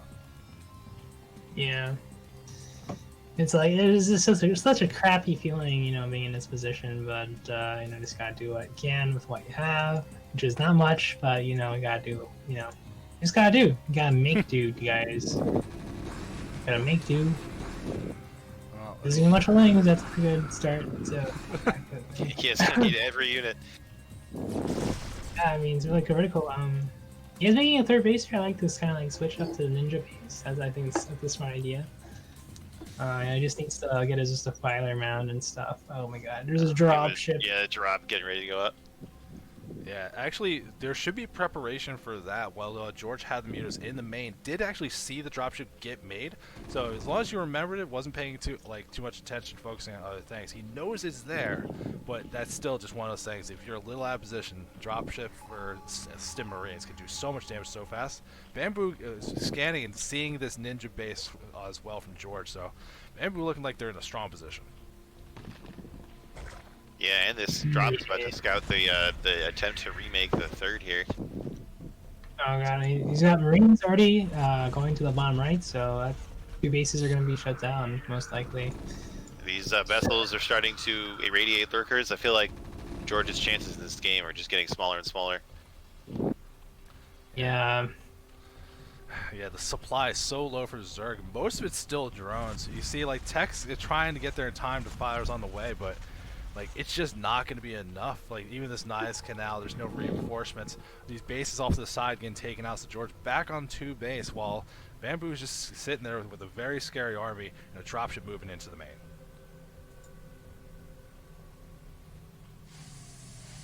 Yeah, so that dropship can get done. Feels like every single unit Zerg has is going to be at the natural choke to stay alive. Stim moving in. There's no units here to help defend. Drones getting massacred. More economic damage being dealt to George here. This looks so bad. Look at this massive reinforcement. George isn't even going to find out about it, tapping out. Pretty convincing game. That was a clean game.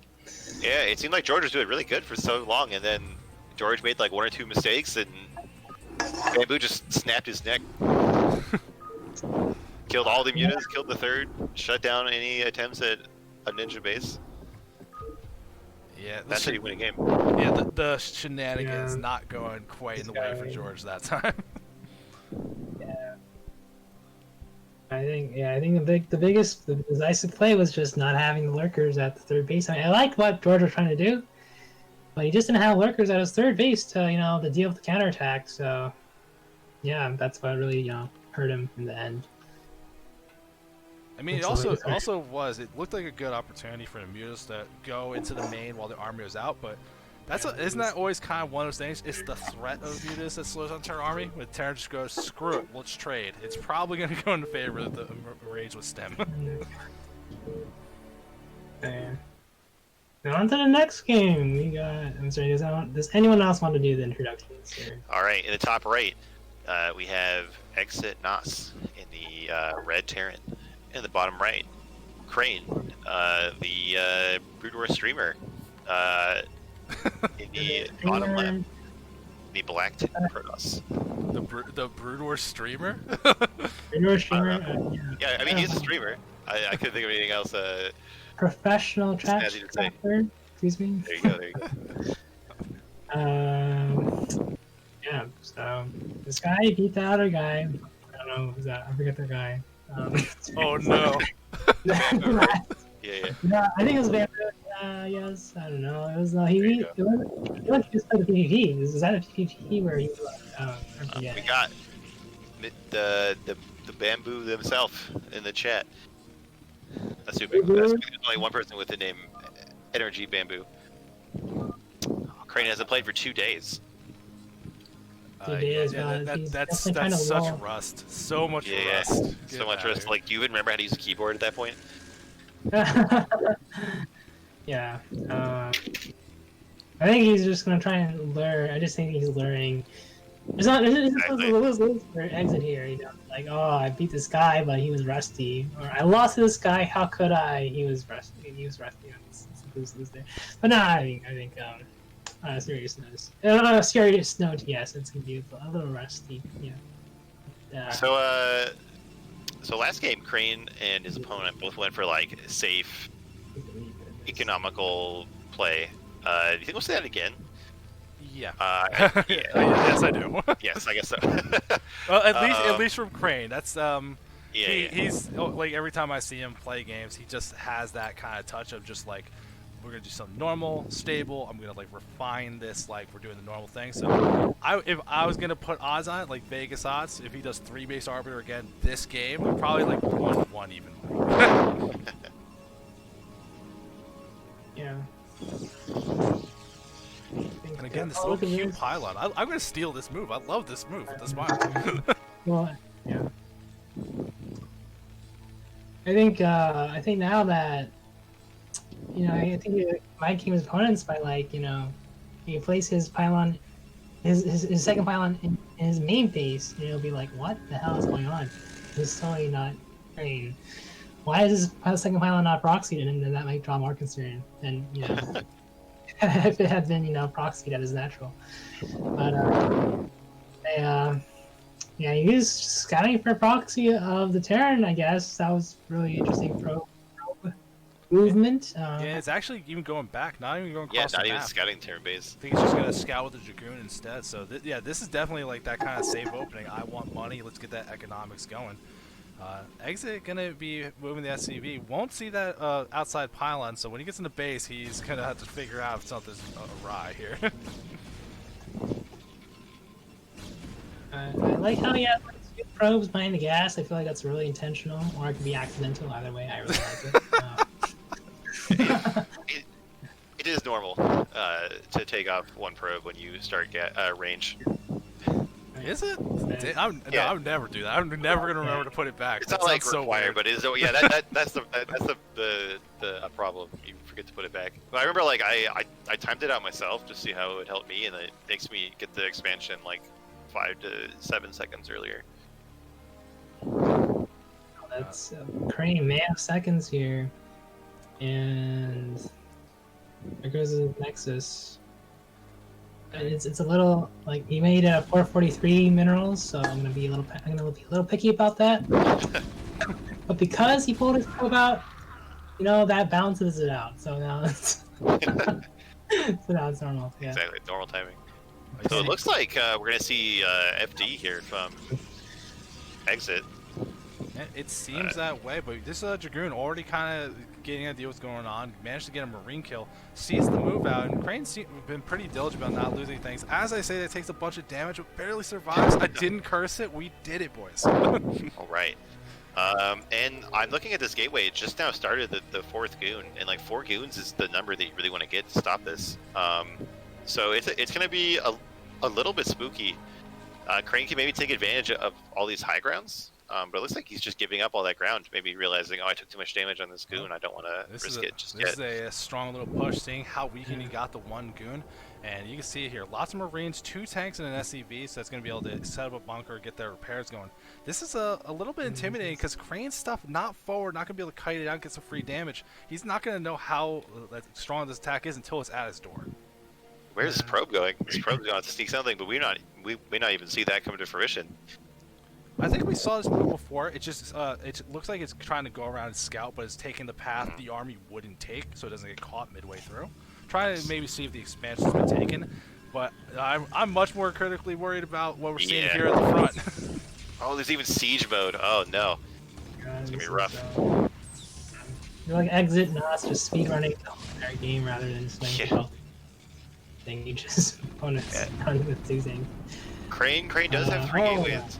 But and a robo, maybe he could pull out some shenanigans with the shuttle, but I don't know if he has time for that. He might. It looks like he's gonna let the Nexus tank some damage. He saved almost all the probes. Mines are down too, so it's gonna be a little stressful here for Crane. Yeah, if you look here, see what he's gonna do. Oh, the splash damage. Those 2 mines doing so much work to zone off these goons for trying to step forward. The siege tank just kind of whittling us down. The Nexus goes down. Big hit to Crane. Eggs got me feeling good, but it doesn't look like Eggs is actually planning to take that expansion. He's really kind of leaning into his attack and make sure he gets some damage done. Yeah, there's 2 turrets going down in the main, so Exit absolutely does not want to lose to some kind of DT run by or like Reaver drop. 3 turrets going down in the main. 4, okay. This feels overly cautious. I don't know if I love this. Yeah. Maybe this is because of that missing pylon, and maybe he's like, Crane hasn't really fought me too much. His money must be going somewhere. Yeah, actually, he sees the pylon barely at the bottom, but isn't even attacking it. So maybe not thinking that one through yet. I think this is definitely gonna like.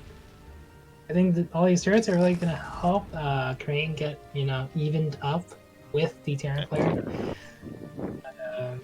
I hope he is. Yeah, he's a 5/6 CC, so this isn't looking bad for Protoss, honestly, because he still has a good amount of workers and everything. He's really still in this game.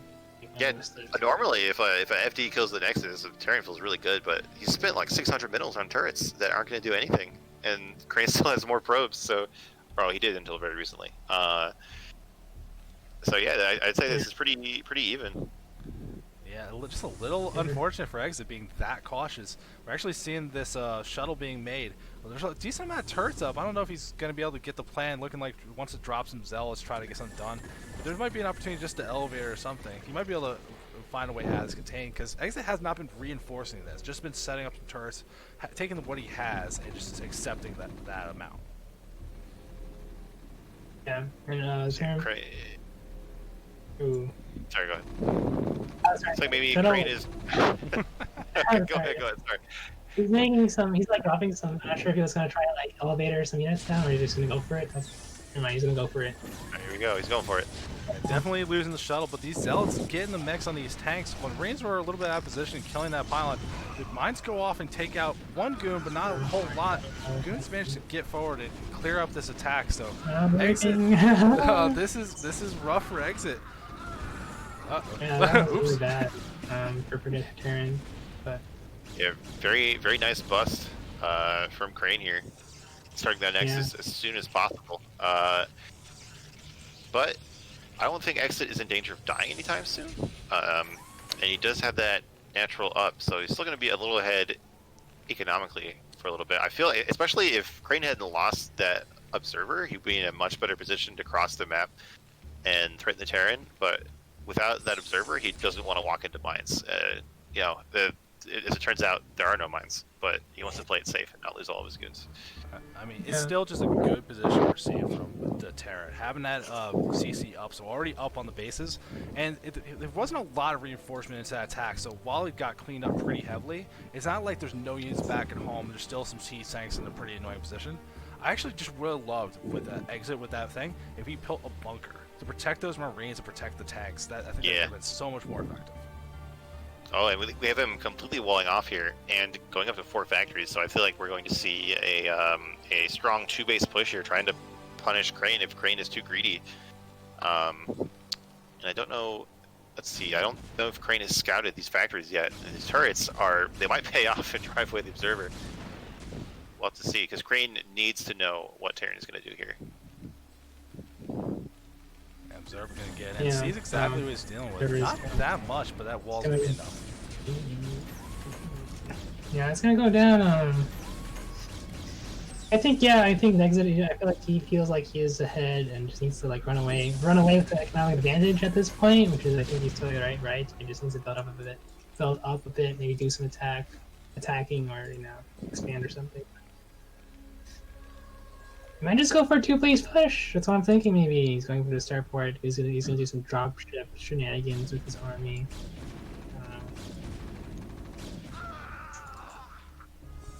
Third SCV into his refinery. Okay, I like that. That refinery is not being. Oh, all these vultures getting out. Crane sees it, but our goon's gonna get back in time. He has some in the natural, but not enough to like wall out the whole natural. This could kill a lot of probes, which is not what Crane needs. Yeah, a couple absolutely. goons managed to catch some of them, but a lot of the vultures just so fast managed to sneak out and kind of run away. Set up a lot of mines here, so it's going to slow down anything we're seeing from Crane. And actually, it looks like they might be able to push up and spot this 3rd base. He's going to put some mines down on... Oh no, the mine excellent mine off. placement from exit here. So annoying at the start, getting so much value. Yeah, he's being a real pest, and in the meantime, while he's distracting Protoss, he's macroing up back at home. He's gonna like prepare for the next step in attacking or just building up his units. Yeah. So far, it's all calm on this front. Just very passive game so far. I think we're just gonna have to wait until Terran makes their either a dropship. I would like to see a dropship rather than a science vessel, but could indeed be a vessel. I think we're gonna see like a 7. There's 7 factories going up now. Probably gonna get 1 vessel just so he doesn't like auto lose to arbiters, and then do a really strong 2-base push. Yeah, I'm a little bit surprised seeing this science facility. The timing wasn't that far off, but I like to go for the +1 armor instead. And I don't see a second armor. Yeah, I don't see the second armor to match this up. So it feels like things just a little bit out of line here, which is going to just slow down the potency of the push wherever it goes out. Yeah, that armor upgrade is not going to be nearly as effective as a second attack upgrade. Yeah, I agree with you. It's a total like.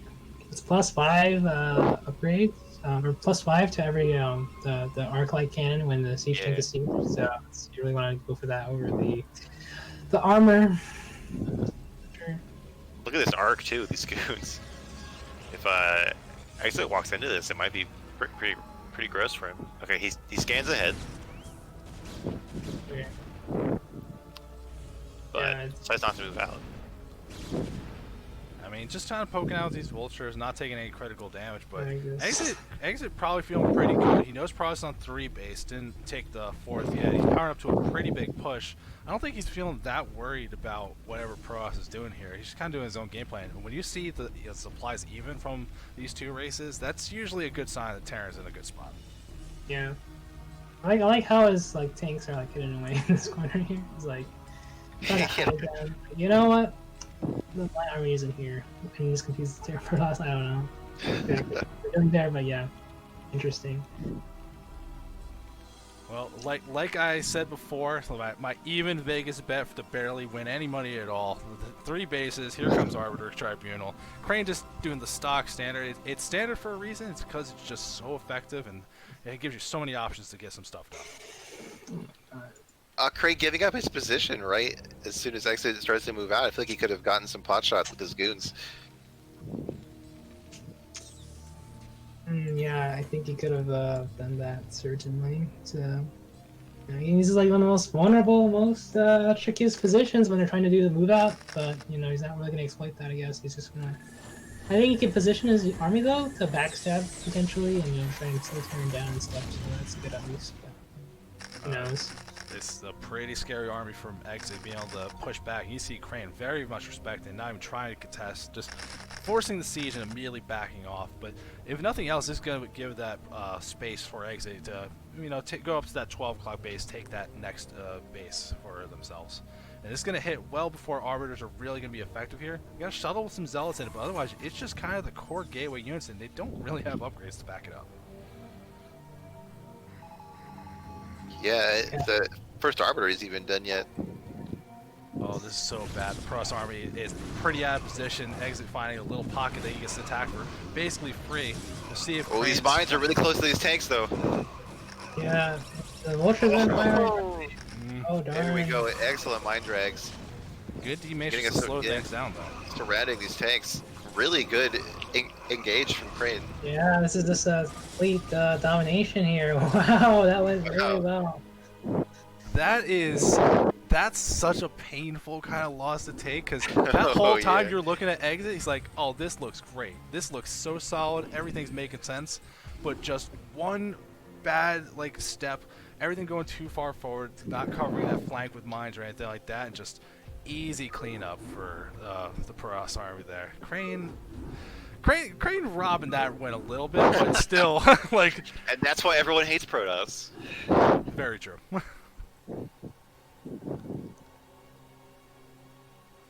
Oh, that's a rough one though. Oh man.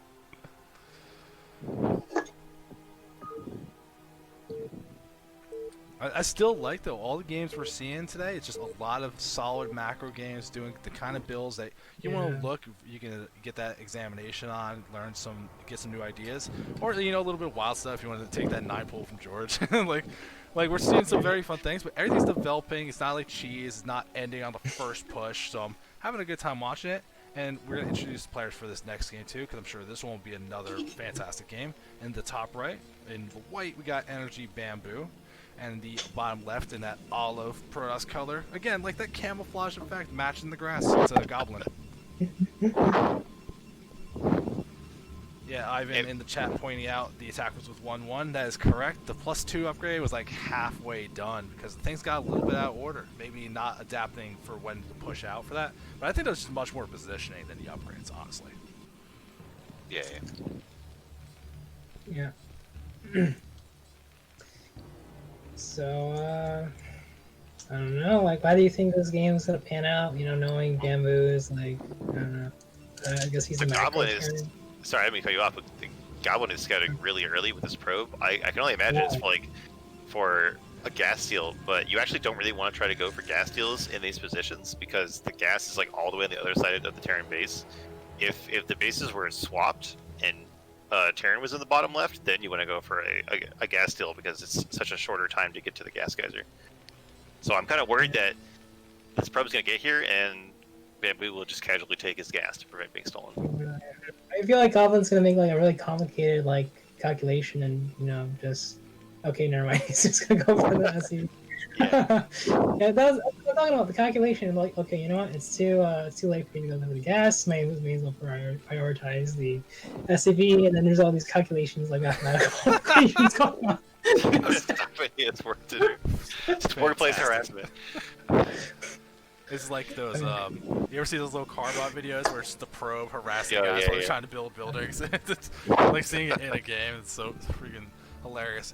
But we're thinking maybe gas steal, maybe this kind of big brain, let's do some wild stuff. It could just been, I want to make sure you're not proxying your racks. I want to make sure you're not going CC first. It could just be something as simple as that too. Yeah, it's not completely worthless. I mean, he didn't get the gas steal a lot, but he forced Terran to take the gas probably before he would want to, so that wastes some time.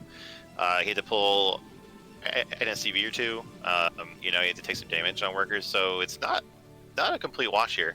Actually, a little bit of an adaptation too. This might be getting the probe and seeing that there's not wall. We're actually seeing this early zealot, so maybe just making sure before you make the zealot that he's going to be able to get in the base and try to get some damage. Yeah, and Bamboo is like scouring the map to look for proxies. So this has really gotten in Bamboo's head with his early probe. And yeah, and the SCP is going to miss the zealot. Oh man, it's just a whole bunch of roughness going on, but the building placement looks like it's going to be reasonable to help defend against this zealot. I'm not the Terran player. Every time I think I know, I'm usually wrong, so you guys can correct me. But it feels like it's in a good spot. Yeah. I would like to mention that, you know, and this is not related to the game, but you can't shift tab to make it more efficient. Oh yeah, see, they played it in a different game mode. They respect casters. Very, very nice. Very considerate. Yeah, we can switch it. I like white though. White's a great Terran code. It looks so clean. It does look nice on Terran units. Looks like the Zealot's not getting much done here. It's a very long rush distance map, so to be expected, I suppose. Along with a really good SimCity by Bamboo. This is where we need Neblime's rhymes for these depots and barracks. What is it like? Depot on the right, Terran's Delight? I don't know. I would. Oh well, now this Zealot's getting good value. Killed 2 Marines, and now this Goon's gonna slow down this natural command center. Yeah, I think a goblin. Yeah, a goblin being a goblin, being really annoying all game. Now this command center is actually in danger of dying, I think, because it's gonna be hard for him to like build it. How is this Zealot still alive? Look at this health. They've got down to 3 without the shields left. It's still barely hanging on somehow. One hero SB trying to do it, not enough. The Marine takes it out, but now there's 2 goons, and this is really going to delay this expansion. Yeah, I don't know why I made this command set. Oh, he canceled it too. Oh, my God. no! Brutal. Peak Idra. And if I have my sources cited correctly, you know, he gets like 100% back. From that. Yeah, he gets 200% money back, guaranteed. Yeah. Listen, this isn't SE2 bunkers. You guys get out of here with your fundable buildings. You gotta okay? invest on the bunker stock market. Right. Terran, though, you know, taking advantage of their broken race, able to expand within their own base here. This Vulture barely getting caught out, not gonna be able to sneak past these Dragoons. What a big win for Goblin again. Like that scouting info the Terran really wanted to get, not gonna be able to see that the Nexus is on the way, that there's no weird tech or anything. Just Dragoons being annoying and slowing down this Terran so much. Oh, he's gonna try to dive on the tank. Oh my god, what a miserable game for Terran. Rip. Yeah, I mean, you mentioned how there's a lot of roughness going on, and right, I agree with you. There's like even more roughness now. Oh, this mine. These mines are so dangerous. Oh, he can still make the play happen. Oh my god. Oh no, it doesn't work. One of the dangers of actually going up the ramp, you can get the opportunity, you got the tank, which is definitely a big win, but losing these goons, that kind of loses the pressure that he was having to make it hard to get the CC down. Now it's just going to be able to float down. One Dragoon's not going to be enough to slow this down at all. And you can see, like, it was just a lot of positioning. It was like, I think I can go in, I could really get some damage done, but maybe overextending just a little bit there, but still, the position for Goblin looks great. Look at that. We got a watch support bay on the way. Bring back the old school tactics, looking like maybe some Weaver tech. Yeah, we did get a Vulture out, so it's gonna plan to mine down, no doubt, on the third base. It would be third, natural third, whatever. Well, it's the third crack at it. Yeah.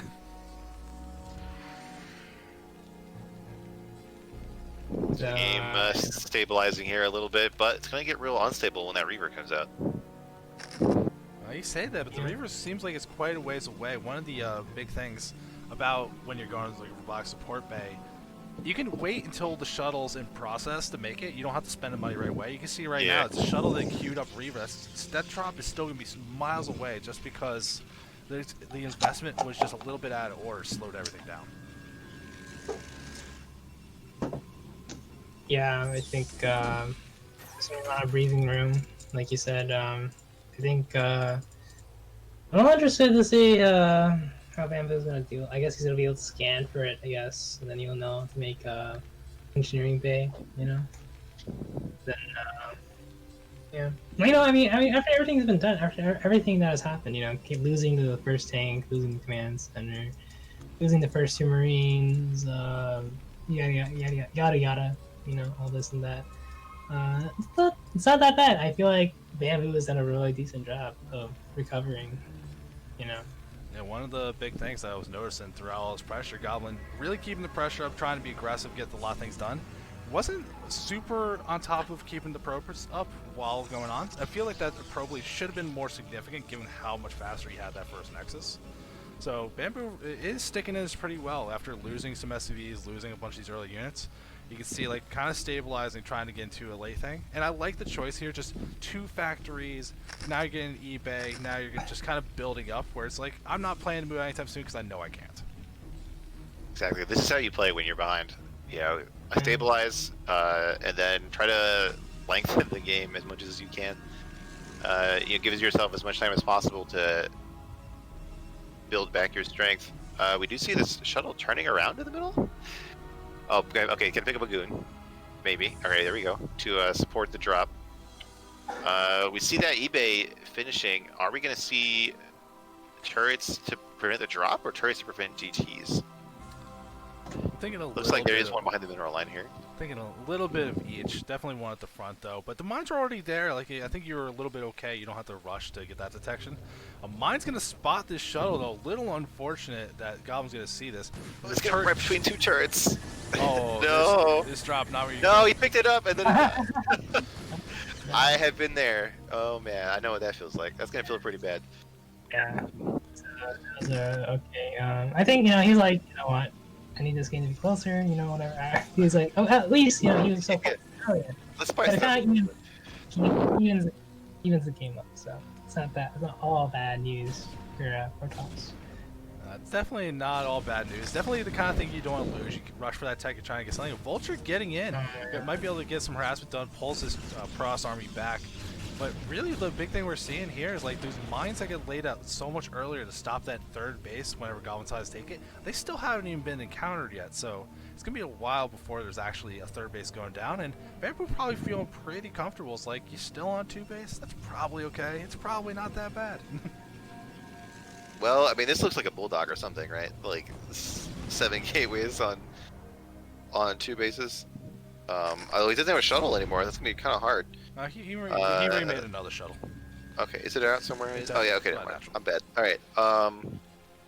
Looks like he is getting that third. That is pretty late. The timing's gonna be a little bit off because of the unusual beginning to this game, but like we're saying, this is good for Bamboo. He's getting back in this game.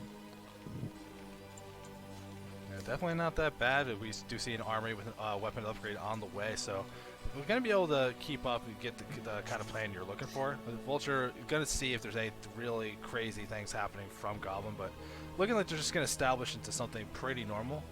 I'm curious to see what the move is going to be, because like we had the shuttle, I believe shuttle speed got researched a while back, and we're not really seeing any use from it, but with the Stargate and the Temple Archives in the way, it might just be 3-base Arbiter. Everyone's doing it, man.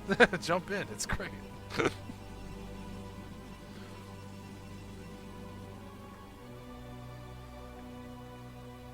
Yeah. And I really like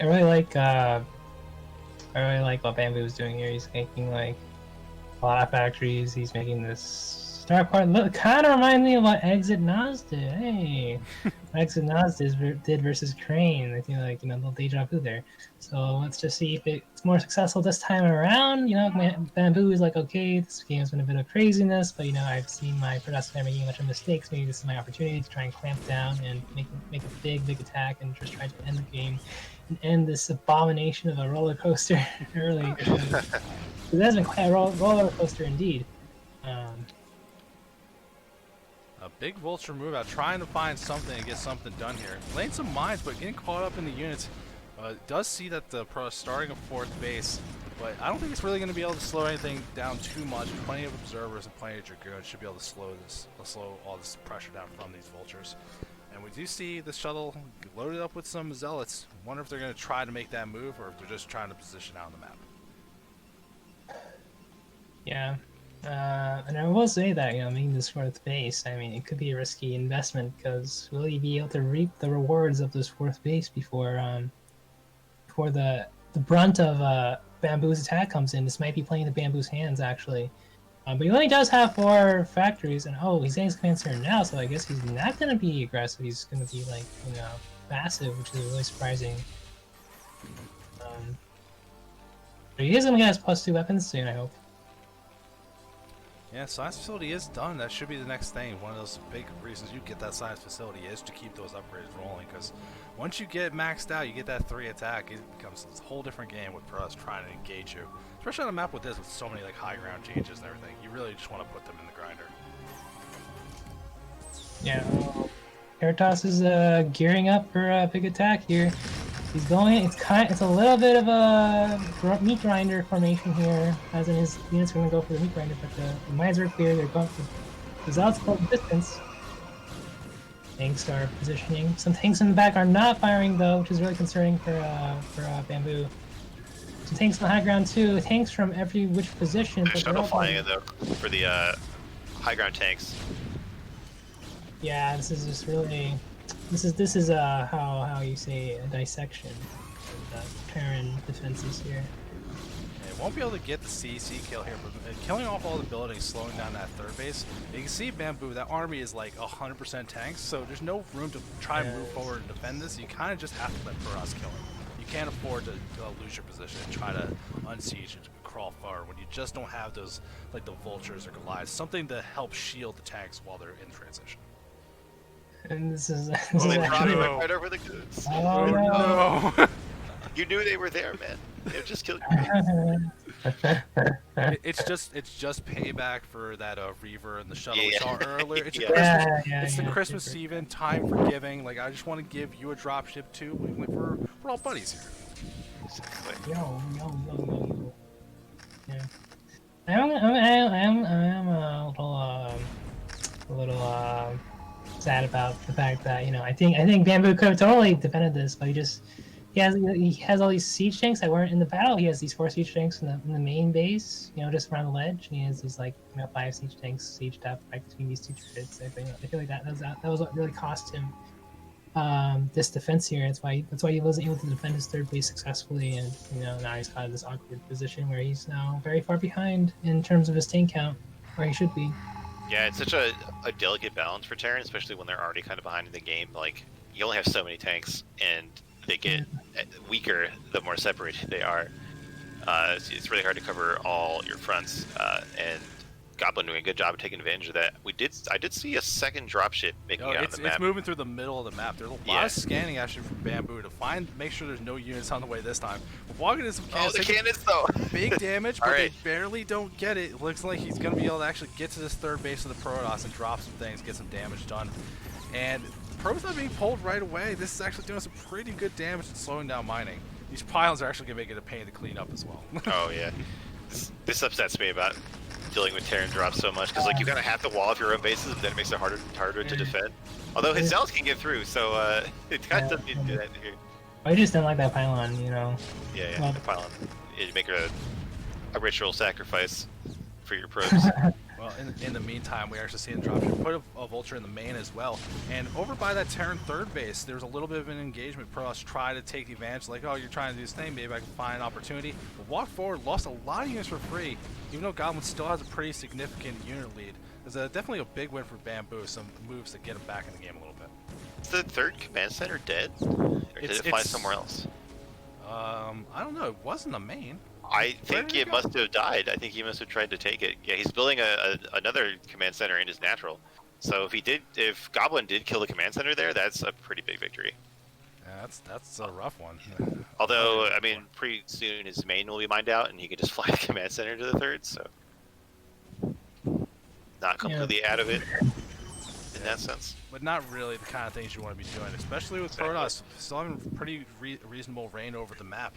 Bamboo's army very mobile, can't really go out and threaten. You actually see Goblin trying to take that double gas base in the top left, and I just don't think Bamboo's really in a position to try and even contest it. So Goblin just keeps advancing forward in this mid game, getting things they want to get.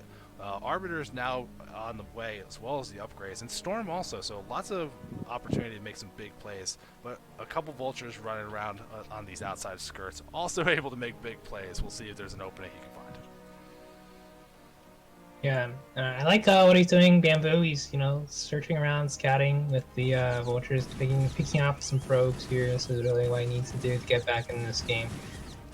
Before he, warms up to his next big push, which hopefully is much more successful than, his last. I think, yeah. And yeah, doing a good job just delaying this mining.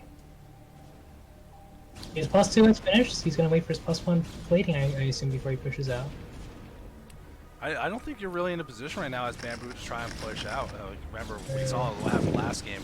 Pushing out a little bit preemptively can get such a bad spot. Now with Arbiters on the table, the Vulture flying past knows for sure that that's the tech that was chosen, not carriers or anything wild like that. Knowing that, especially when you have a lot of tanks, one good stasis is all you really need to turn that fight around.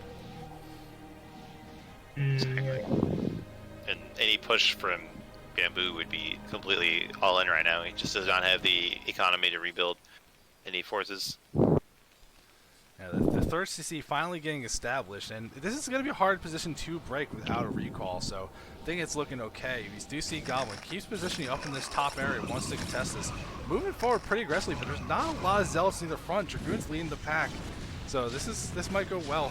But decent stasis on these tanks. This is I'm not sure how this fight's gonna go. Actually, it's a little bit all over the place. Yeah. And hard to predict, but it looks like the third is gonna be in danger, even if these tanks clean up the Protoss army.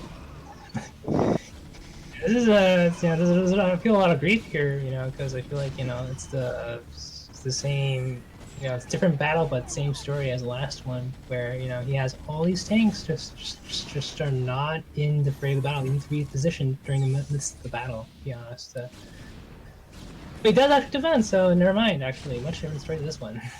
Yeah, I kind of wish Goblin ran up the ramp to that third and just killed as many SCVs as he could. Is this command center really gonna try to take a fourth base in the middle of this? It seems like that might be the move. Doesn't seem that outlandish, actually. Like, I mean, the building has so much health, and you can see this fight. It's kind of getting distracted. If you've just got these dudes shooting that, and the tanks can clean up the fight, that actually might be the kind of move you want to take. But finally, Yeah. Goblin getting repelled, and like maybe we might be just subscribing to that whole thing. It's like tanks are really good, and my best chance of getting in a good spot right now is you taking a fight you shouldn't have taken, and you can see right there that fight.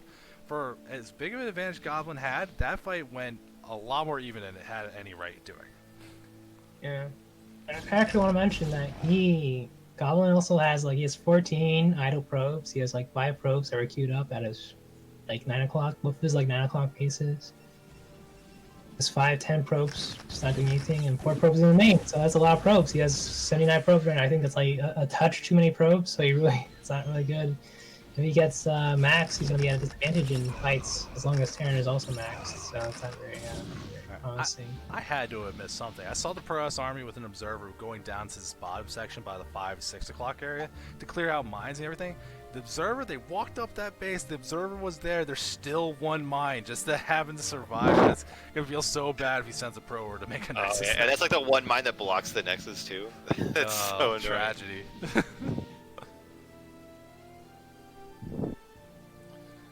I am a little concerned though. Bamboo looks like they're trying to set up for this big late game, establishing that 4th base, but hasn't just now, as I said it, again, wait 5 seconds, then you won't look stupid. It's like they didn't start that +3 weapons. It's been idle for a while. I'm a little surprised to see that, but don't worry, Bamboo's here to make me look stupid. It's okay. Yeah, I like this position. I would really like to see Bamboo push to the top left. Kind of trying to split the map. I think that'd be really cool to do, but we're just gonna have to wait and see. He just seems to be very content. His minefield is placed there. He could put another minefield though at the big ramp. just below those vultures at his fourth base in top left. Yeah, so far right now he just seems to be content, sitting idly by on his 4 bases. Yeah, I'm a little surprised we haven't seen him move from Goblin. He's been on that Arbiter tech, but other than that stasis, I don't feel like we've seen that, like, looking for an opportunity to get a recall or that kind of big move that really punishes this kind of immobile Terran army. Yeah. He also has, like, triple upgrades running. Like, he has +3, he's got +1 shield, +1 armor. He's really going for the full, platter here. Full gourmet platter. Stasis here on a couple of tanks. Yeah, I don't know if it's enough to really go in there, though. Well, big EMP hits the other Arbiter as well, so I think that might have been, let's try to get 2 stasis, but everything gets spread up.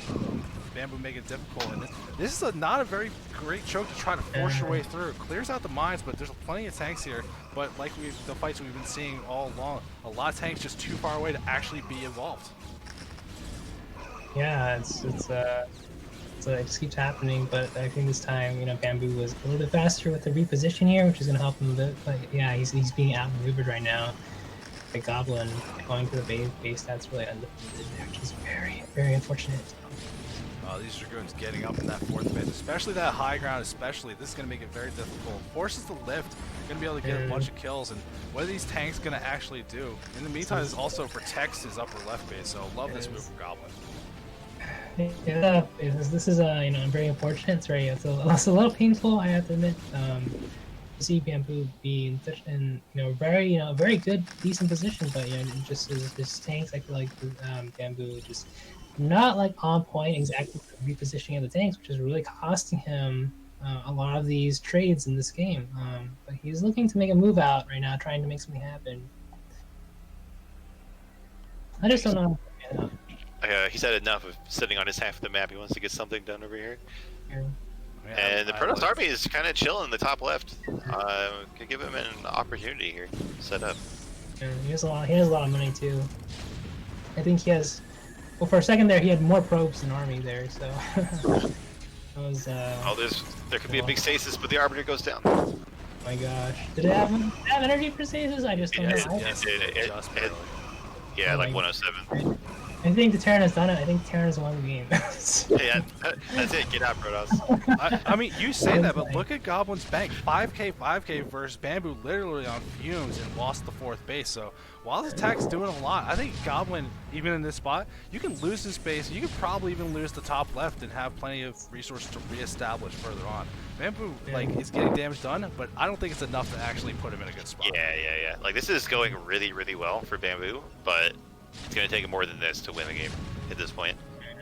Although, if we look at the bottom, Goblin is trying to expand to the 5 o'clock with that mine that we talked about earlier. Tragedy. That is so sad. That he went there to clear it, and it's going to be one of those haunting moments. I blocked it with these pylons they just spilled too. Oh no. Yeah, it's a bunch of vultures and zealots just fighting in the middle of the map. I'm not sure this is the greatest play here.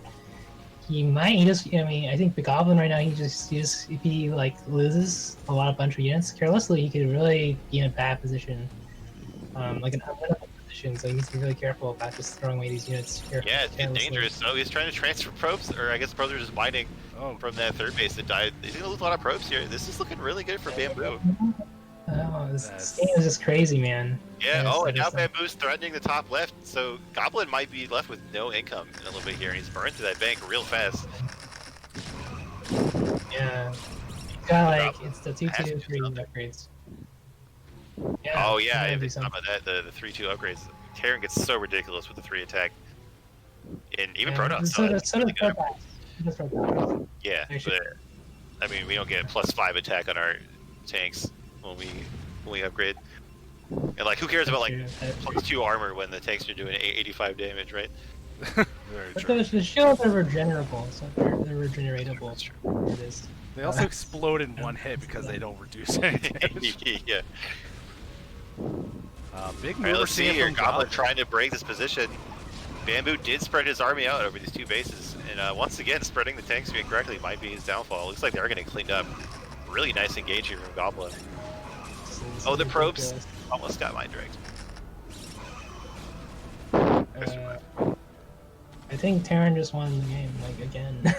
He just keeps winning. Goblins bank. What happened to Goblins Yeah. bank? Went from 5K to broke. Like, how many units are we making? You're looking around. There's a lot being queued. This isn't even enough to actually make another Nexus. A bit sloppy from Goblin to not keep resources available. These fights keep happening. This game's definitely chaotic, and it's hard to stay focused when you're playing for this long. So he cleared that bottom base with cannon. I'm pretty sure these pylons block the Nexus. I'm 100% sure they do. Oh, here comes these vultures to help them out. And save kill the those day. pylons. Save the day. Yeah, it's like, hey buddy, let me help you with that. Oh, this is such a rough spot. You actually What see... what a turnaround. Yeah. Yeah, it turns out you have no reason to ever leave the game as Terran. You eventually will make that army. Just wait it out. You'll get there. Exactly.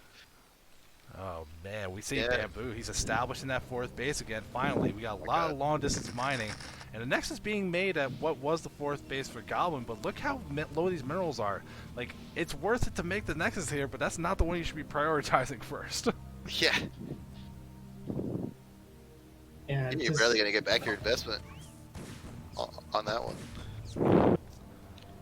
I just look at the mini map. All these probes, it's wild. Like, it's the longest. It is campaign level map design. If you mind that part. Yeah. It's like a Sim City game or something. All these villagers walking around. All right, here we go. Goblin trying to attack the front. There's actually very little here between Goblin's army and the factories, and that's like a real checkmate move. It's going to be dangerous, though, to move around with Goblin's army, because while he does have a decent amount of goons, a decent amount of actual army, without the Zealots, like, they could just get chewed up so quickly by these +3 tanks or mines if they're just being a little bit sloppy. Yeah, I think this is a really dire position. I think, you know, I mean, when the margins are this close, I think that Protoss is in a very definitely losing position. I think Protoss needs to start introducing more like more cost-efficient army compositions into his game, into his army, like High Templar Storm to really even the game out. Yeah, one kind of Storm chance. can be a big value. Yeah, it's just looking very bad right now, though. Or, like, we've seen our Arbiter tech's been around, but, like, there has not been a single recall trying to punish these tanks, trying to slow down the mining at one of these bases that Bamboo's basically had up uncontested, that third base especially. Just feels like it's been a constant source of income, but one decent recall could have been enough to really kind of swing this out. But otherwise, Bamboo would find good opportunities. A good Big EMP. EMP. Yeah, big EMP on that Arbiter up in the top left side, gonna slow down any more spells. And it's just the goons walking into a bunch of tanks, never what you want. Oh, it's such a good arc for Terran. And Goblin deciding wisely to retreat, but not before losing like 8 goons, which is really expensive for him right now off his one mining base. Yeah, this is just really unfortunate. He just needs to rely on his arbiters and his spellcasters to really even these engagements up, because he can't really rely on his pure muscle to carry him. Yeah, I think this like the tanks aren't even sieging. Oh, what? Right? Yep, Cancer Curse. But anyway, oh, big stasis, big stasis. I mean, it's a big stasis, Exactly but I don't what even Protoss think this is enough. Like, there's just not a lot of units here, and these +3 upgrades, like you can see these goons barely holding on to this fight as it is, with half of it pretty much stasis. But here comes some reinforcements from Goblins, some more vultures and mines. Did Goblin just do it? I think. Yeah, I think Bamboo's gonna pull it off. I don't know. I have no idea where this game's going to go. It's been a roller coaster for both players throughout. But really it's been Bamboo being very fortified, like taking some bad fights that didn't work out so well, but finding a lot of opportunities to get back in this game. But these stasis units looking like they're going to be able to clean up, but look at this counterattack going to be able to go to the fourth for the Terran and get some damage done. Oh yeah, all the Terran units left the fourth. Just going straight for the command center. no distractions whatsoever. I don't hate that move, honestly. If you can take out that command center and force the long distance mining, Eclipse can just become the silliest map. Yeah. All these mines. Okay, are these Zealots going to survive long enough to get on these tanks? They're so low. Wow, they get murdered. Yeah, It's Okay. not going great here for Such effective Goblin. mines. There are some more reinforcements at Goblin's base. Was I going to get here in time to stop these tanks from killing this Nexus? I think so. You know what a goblin needs really is like Archons. So yeah, Archons. Something just use gas. A Yeah. Goblin finally realizing the pylon down at that base is blocking off, gonna kill it with a Dragoon. But has to deal with this fight at the front, doesn't want to lose this fourth base. He reestablished again for its meager amount of minerals left over, but every dollar counts this late in the game. Yeah, these players are fighting over like less than 200 minerals on these minerals spots right now. I think it would be a mistake to. Goblin doesn't have enough money to make a Nexus. Yeah. He's got some units queued up. He can cancel. He can find the money, but he's got to do it soon before the units get made. Just gotta realize. Yeah, this is where the ability to lift buildings off really pays off. You know? Yeah. Yeah, there's a command center already flying back to that fourth of bamboo. This game's out of control. What are we watching? This is like why I like casting CPL games. It doesn't even matter what tier. Like when the games get this long and epic, and both players just like, I'm not losing this game. I spent a half hour on this Yeah. game. Like I love watching this stuff. Both players trying so hard to find some opportunity to win, Oh, but he might hit. like, No, why are you still fighting over the space goblin? Just leave. There's nothing. he's pulling the boys. It's the last boys have been attempt. pulled. But it's not. Oh, that D Matrix is going to be doing so much work here. Oh The my Vulture's killing everything. I think this might finally be the blow that gets Bamboo in the game, which I didn't think that was a sentence I was going to say a half hour ago, but here we are. Yeah. Wow. What a game from Bamboo. Such endurance. This is just I don't know. I don't even know what to think of this game. It's so the comebacks just amazing. The important thing is that Nexus at the 5 o'clock finally got put down. Yeah. Like 15 minutes later. This is just such a brutal thing that we saw, and a big part of what made Goblin in such a rough spot is that lower right base where he thought he cleared the mines. There's one that wasn't. Look at these mines closing off everything. No, not these probes. They're trying to load. This is mine. You have to save the probes. Oh no. Nobody's left. Pushers are up the ramp now. Oh no. Yeah, this is looking really bad. What a game! That was That was a pretty long fun. game too. Wow. Yeah. Well played, both of these people. Yeah. What a game. Can't believe this game. Well, according to plan, after all that. If I knew that game was going to be that epic, I would have purposely made that the finale of the night. But just for you guys, I know you're having so much fun watching these games, and my cast are having so much fun casting with me. I got one more for you, and it's with some of the players that we saw doing very well tonight. It's going to be against George versus Crane, final game of the night. And hopefully, like all the games have been so good, this one's got to join the ranks. Oh darn! I am sure excited to watch this. All right. Yeah. In before 5 pool. You shut your mouth.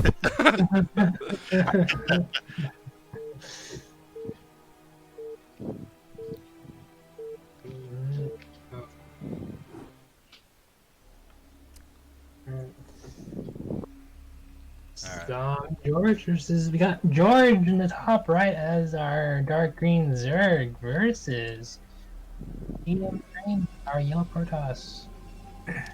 Man, like for the half of that, you got excited. I was like, oh yeah, he's waking up. We're We got finally there. George. Okay, I don't know. Maybe it's just that. Also, you said it was George. You didn't say me, George. It's like his clan doesn't matter, but DM Crane. It's so we got it. Yeah. Okay, what's that? I'm very excited to see how these two people play. It seems like George got those great mechanics, but has a little bit of that spice, a little bit of that aggression to do a little bit of the weird stuff, while DM Crane's just a solid rock of basic macro play.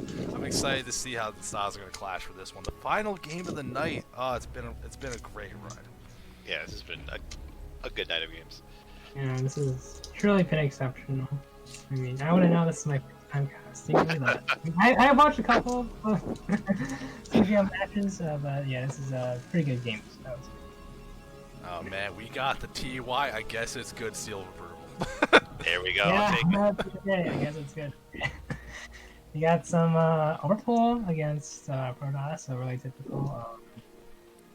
We're gonna see if the Ukrainians gonna try to play greedy. or Yeah, I not. believe we I don't saw George go over pool last time too. So it seems like he has these builds that feels comfortable on, doesn't really move past them, and a forge opening from Crane. So nothing too weird from either player just yet, but you never know. The night is young. Certainly, this tonight has been chock full of surprises, and I would not be too I would not be too surprised to see yet another interesting game to close the night off. We do see a battery expansion now, so that's really smart by Crane, getting that tiny edge. But we lost it again. Oh, Really annoying. Crane just being ruthless here. But unfortunately, you're not going to see exactly how many links are being made. But Crane going Nexus before cannons. But this is a pretty long rush distance. I think it's probably going to be okay, but I'm not 100% sure. It depends on when that first cannon goes up. So I have to mention again, we're seeing this forge. Like I just feel like this forge should be to the left, right? Like it's not flush with the egg. It just creates more gaps. Well, it's below the egg too, so I don't think that would even matter. It would have to be one hex up. I think the idea is that later in the game you kill the egg, so you have a one hex opening to move your army out. But right now it obstructs a little bit of the movement to help you out. Just get through the early part. Yeah. I'm a little concerned. We got 6 lanes across the way, and this angry at the forge, probe attacking it. Well, that's a good thing to do because it means that the probe won't attack. Like you can't hold position a probe, but if they're attacking a building, they won't move when they get hit. So actually, this is real big brain. Oh, that's awesome. Yeah. I never even thought about that. That is Yeah. cool. See, like this is what CPL's for. You learn all the little kind of things. But this is enough lanes putting pressure on. Crane deflecting it off without too much issue. But we got a couple hatcheries on the way. I don't see a lair just yet. We'll see where that first 100 gas goes, and if it's gonna be for a lair or is there gonna be shenanigans. Yeah, I like this. I think this is a pretty unfortunate for George. I think the 6 lanes. Even though he's like behind economically, he can still try to. The biggest boon of 6 lanes is just denying all that scouting information. So, but luckily he does manage to close off the main base. So that's good. So never mind. What I just said is good. Probe not going to be able to get in, not get that scouting info, playing a little bit in the dark. Jordan being very diligent with these lanes to make sure this probe does not get in. Little does the Protoss know that he's just going for normal lair Spire.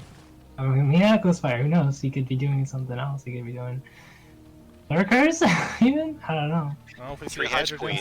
Well, if you see a Hydra That's down right. too, Actually, that is so possible.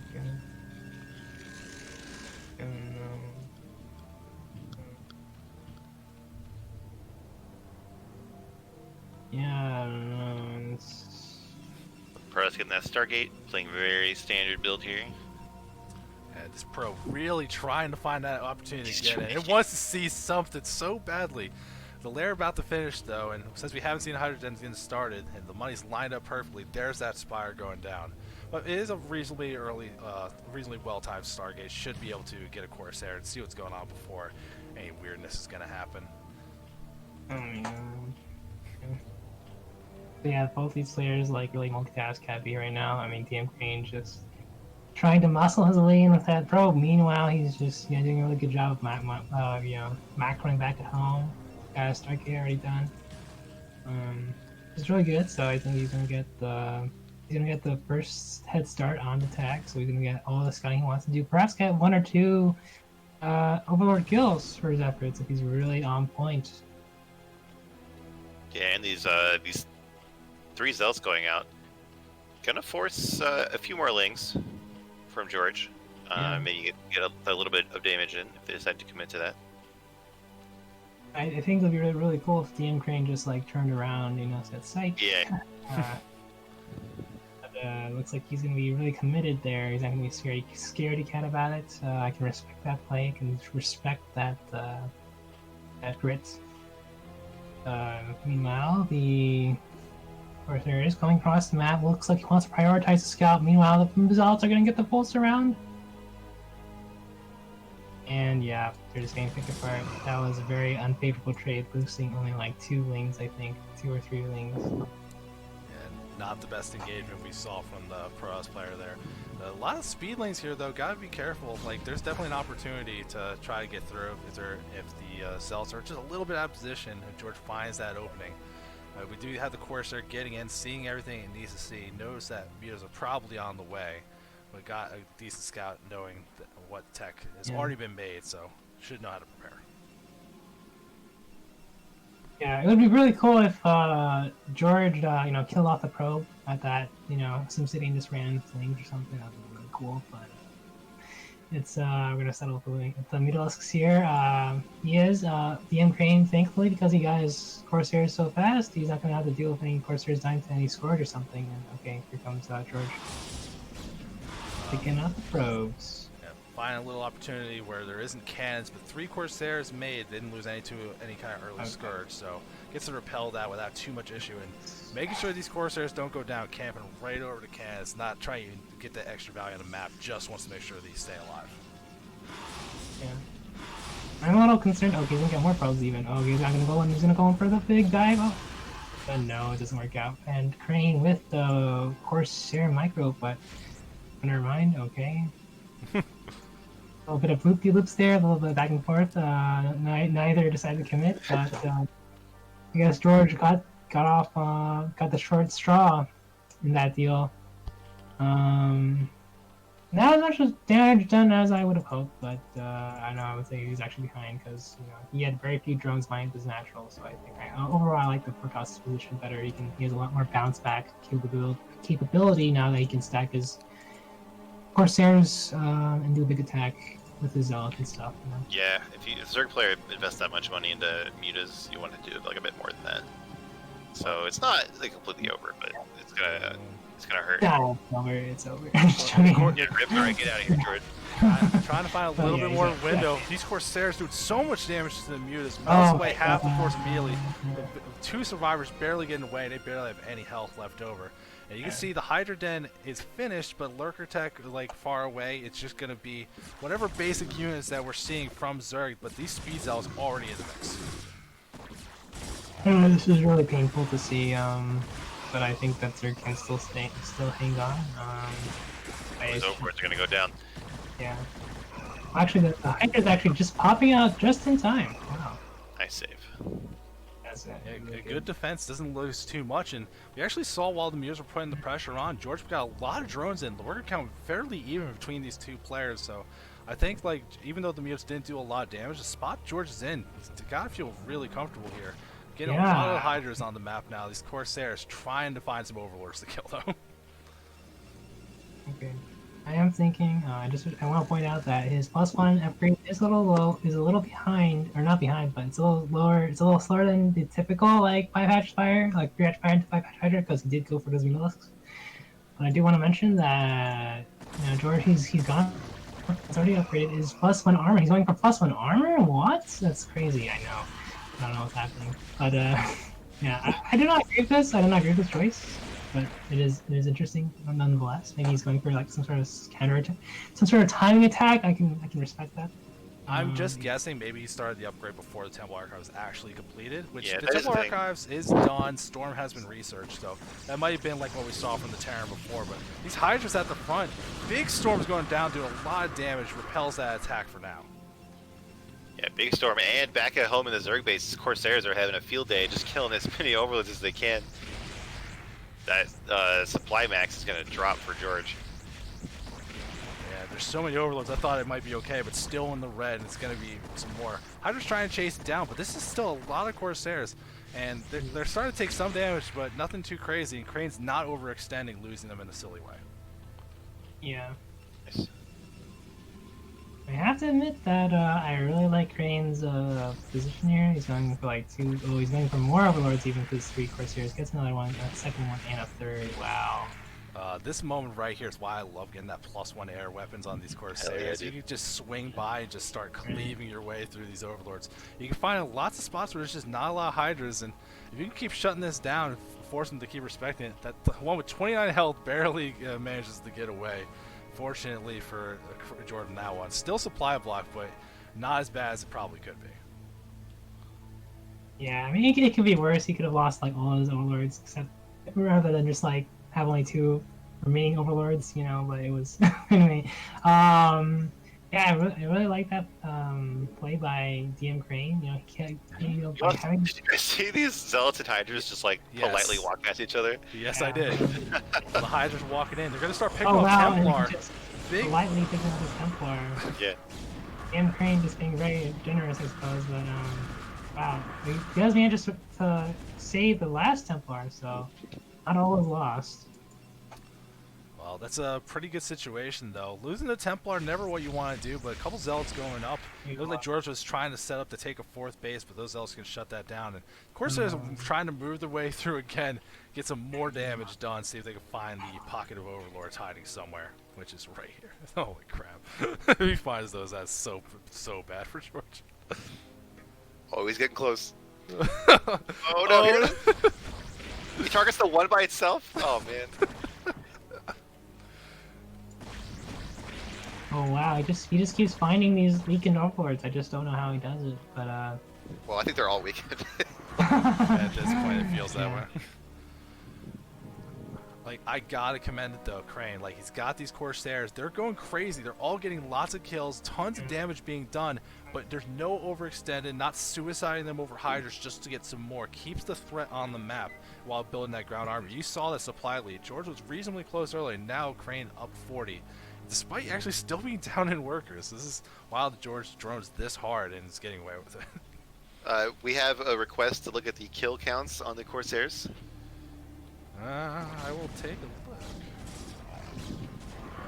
There's 4, 5, 2, 2, 8. So there's a lot. Whole Yeah. lot of kills.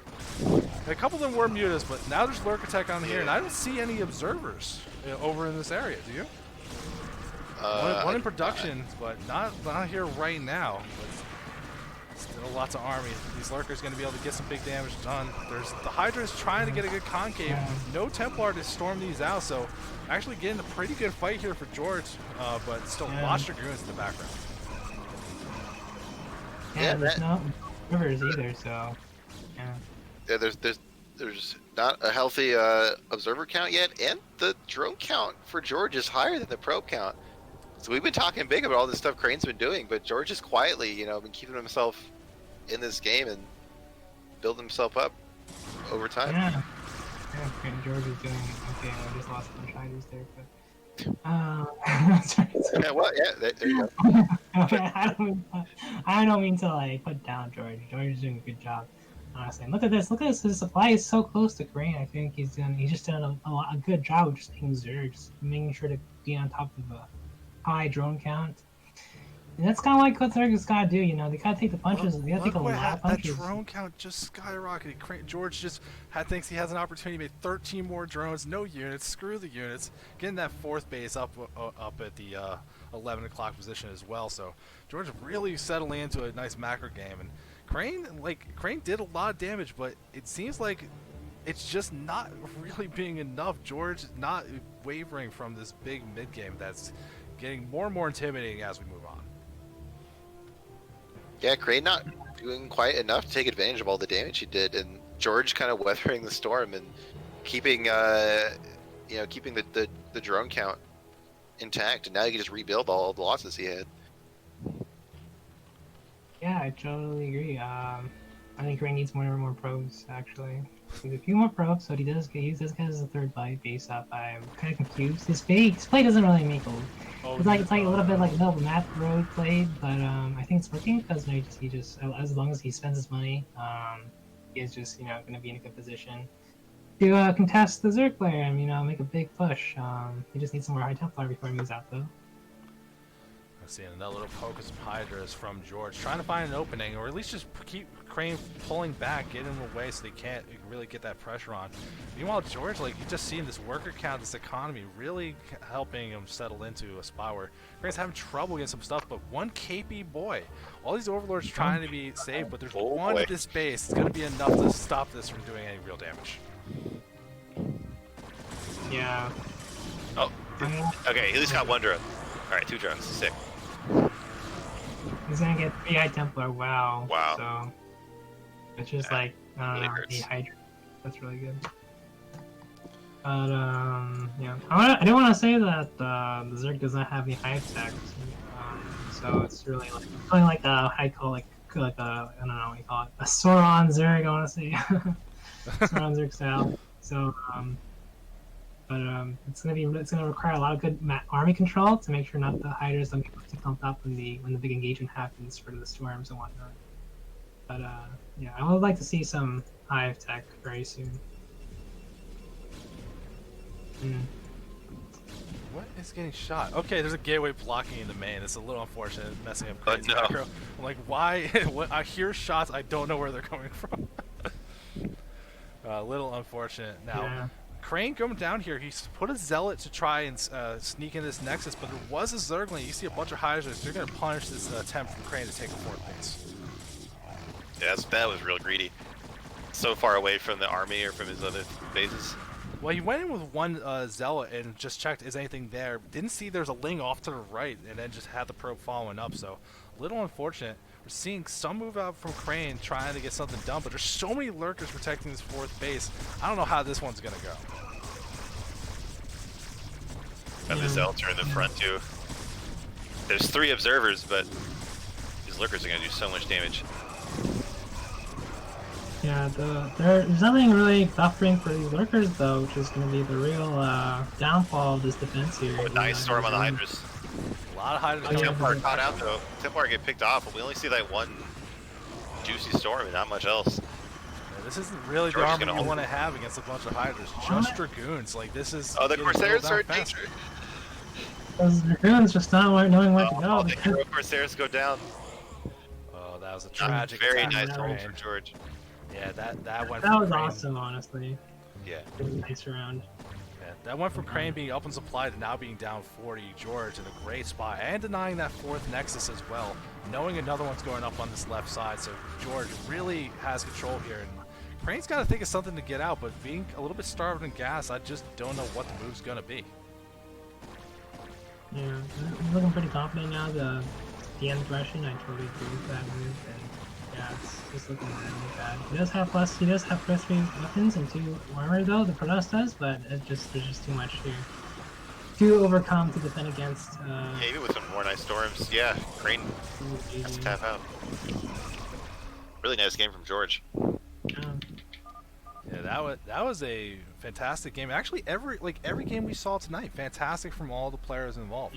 Love watching this higher level of play from these guys. Everyone, even if the MRRs maybe not super close, everyone's really fighting their way out, not giving up, getting into these mid games, and having a lot of exciting action. But unfortunately, that is the last game we got for tonight. Not the way you want to end, but we had a great time. I want to thank everyone for tuning in. We had a raid midway through from Master Ray. A lot of people staying around. Yeah, we've had a big viewer count for a while now. Yeah, love that you guys stayed around to check out what we're doing here with CPL. This is match of the week, so there's 2 of these every week. We're going to do one for lower level games and one for high level games. So 7 o'clock, we're going to be doing it middle of the week. So you can check that on the Discord. I've tried to advertise it on TL and Reddit, so you have ways to see it. But I want to thank my casters for joining me tonight. Cole Warpgates, mainstay for being around, so love that you came around again. Always a pleasure to have you. Yeah. And then we had Ty2, first Yeah, appearance. that's We kind of a little yeah. snafus, but I appreciate you coming by, giving us the Fair enough. insight. Absolutely. Yeah, I just want to say, big props to, Saetzero, for organizing this. It takes a lot of effort. Being task coordinator, definitely not an easy job. And appreciate all the work you do for CPL and stuff. Oh, thank you. Make me blush. Yeah. That's what I do. Well, as we got the holidays coming up, everyone, I hope you have a safe holiday. Stay safe, stay healthy. Hope everyone's families are doing well in this hard time. But that's why we're playing Brutal right now. You don't have to leave the house. You don't have to risk anything. You could just pop it on, watch Zealots kill everything. No bias. I'm just saying they do. Next week we're gonna have some more matches, and coming up in the reasonable future, we'll check out for announcements, but a little bit into next year, that's when we're going to do like the team reveal stream where people can find out what team they're on. It's going to be a fun time. We're going to talk about some of the new recruits, talk about the league. Definitely don't want to miss that. But there's so much CPL content. Get in the Discord. There's always going to be like posts about the streams when they happen. You're going to see lots of games get casted. We want to get you involved. If you want to try casting, message me personally. We can get you involved. Like, we just want to help grow the scene and supply a place for people to be. Now, I'm going to remember this time. We got to figure out who we're going to raid. Which, is there a Battle Show going on right now? I think it's StarCraft 2, if so. But we got to find someone playing StarCraft 1. We're going to raid them. Yeah. That's what we're doing. We're ending the night on a raid. Let's find somebody. How about... Huh? I don't see any problem with Terror. Like, right? Let's, we can raid Terror. That's going to be a fun time. But we're gonna call it a night here. Thanks for my casters. Thanks for tuning in. See you guys next week. All right. Stick around so we can hang out with Terror. Yeah.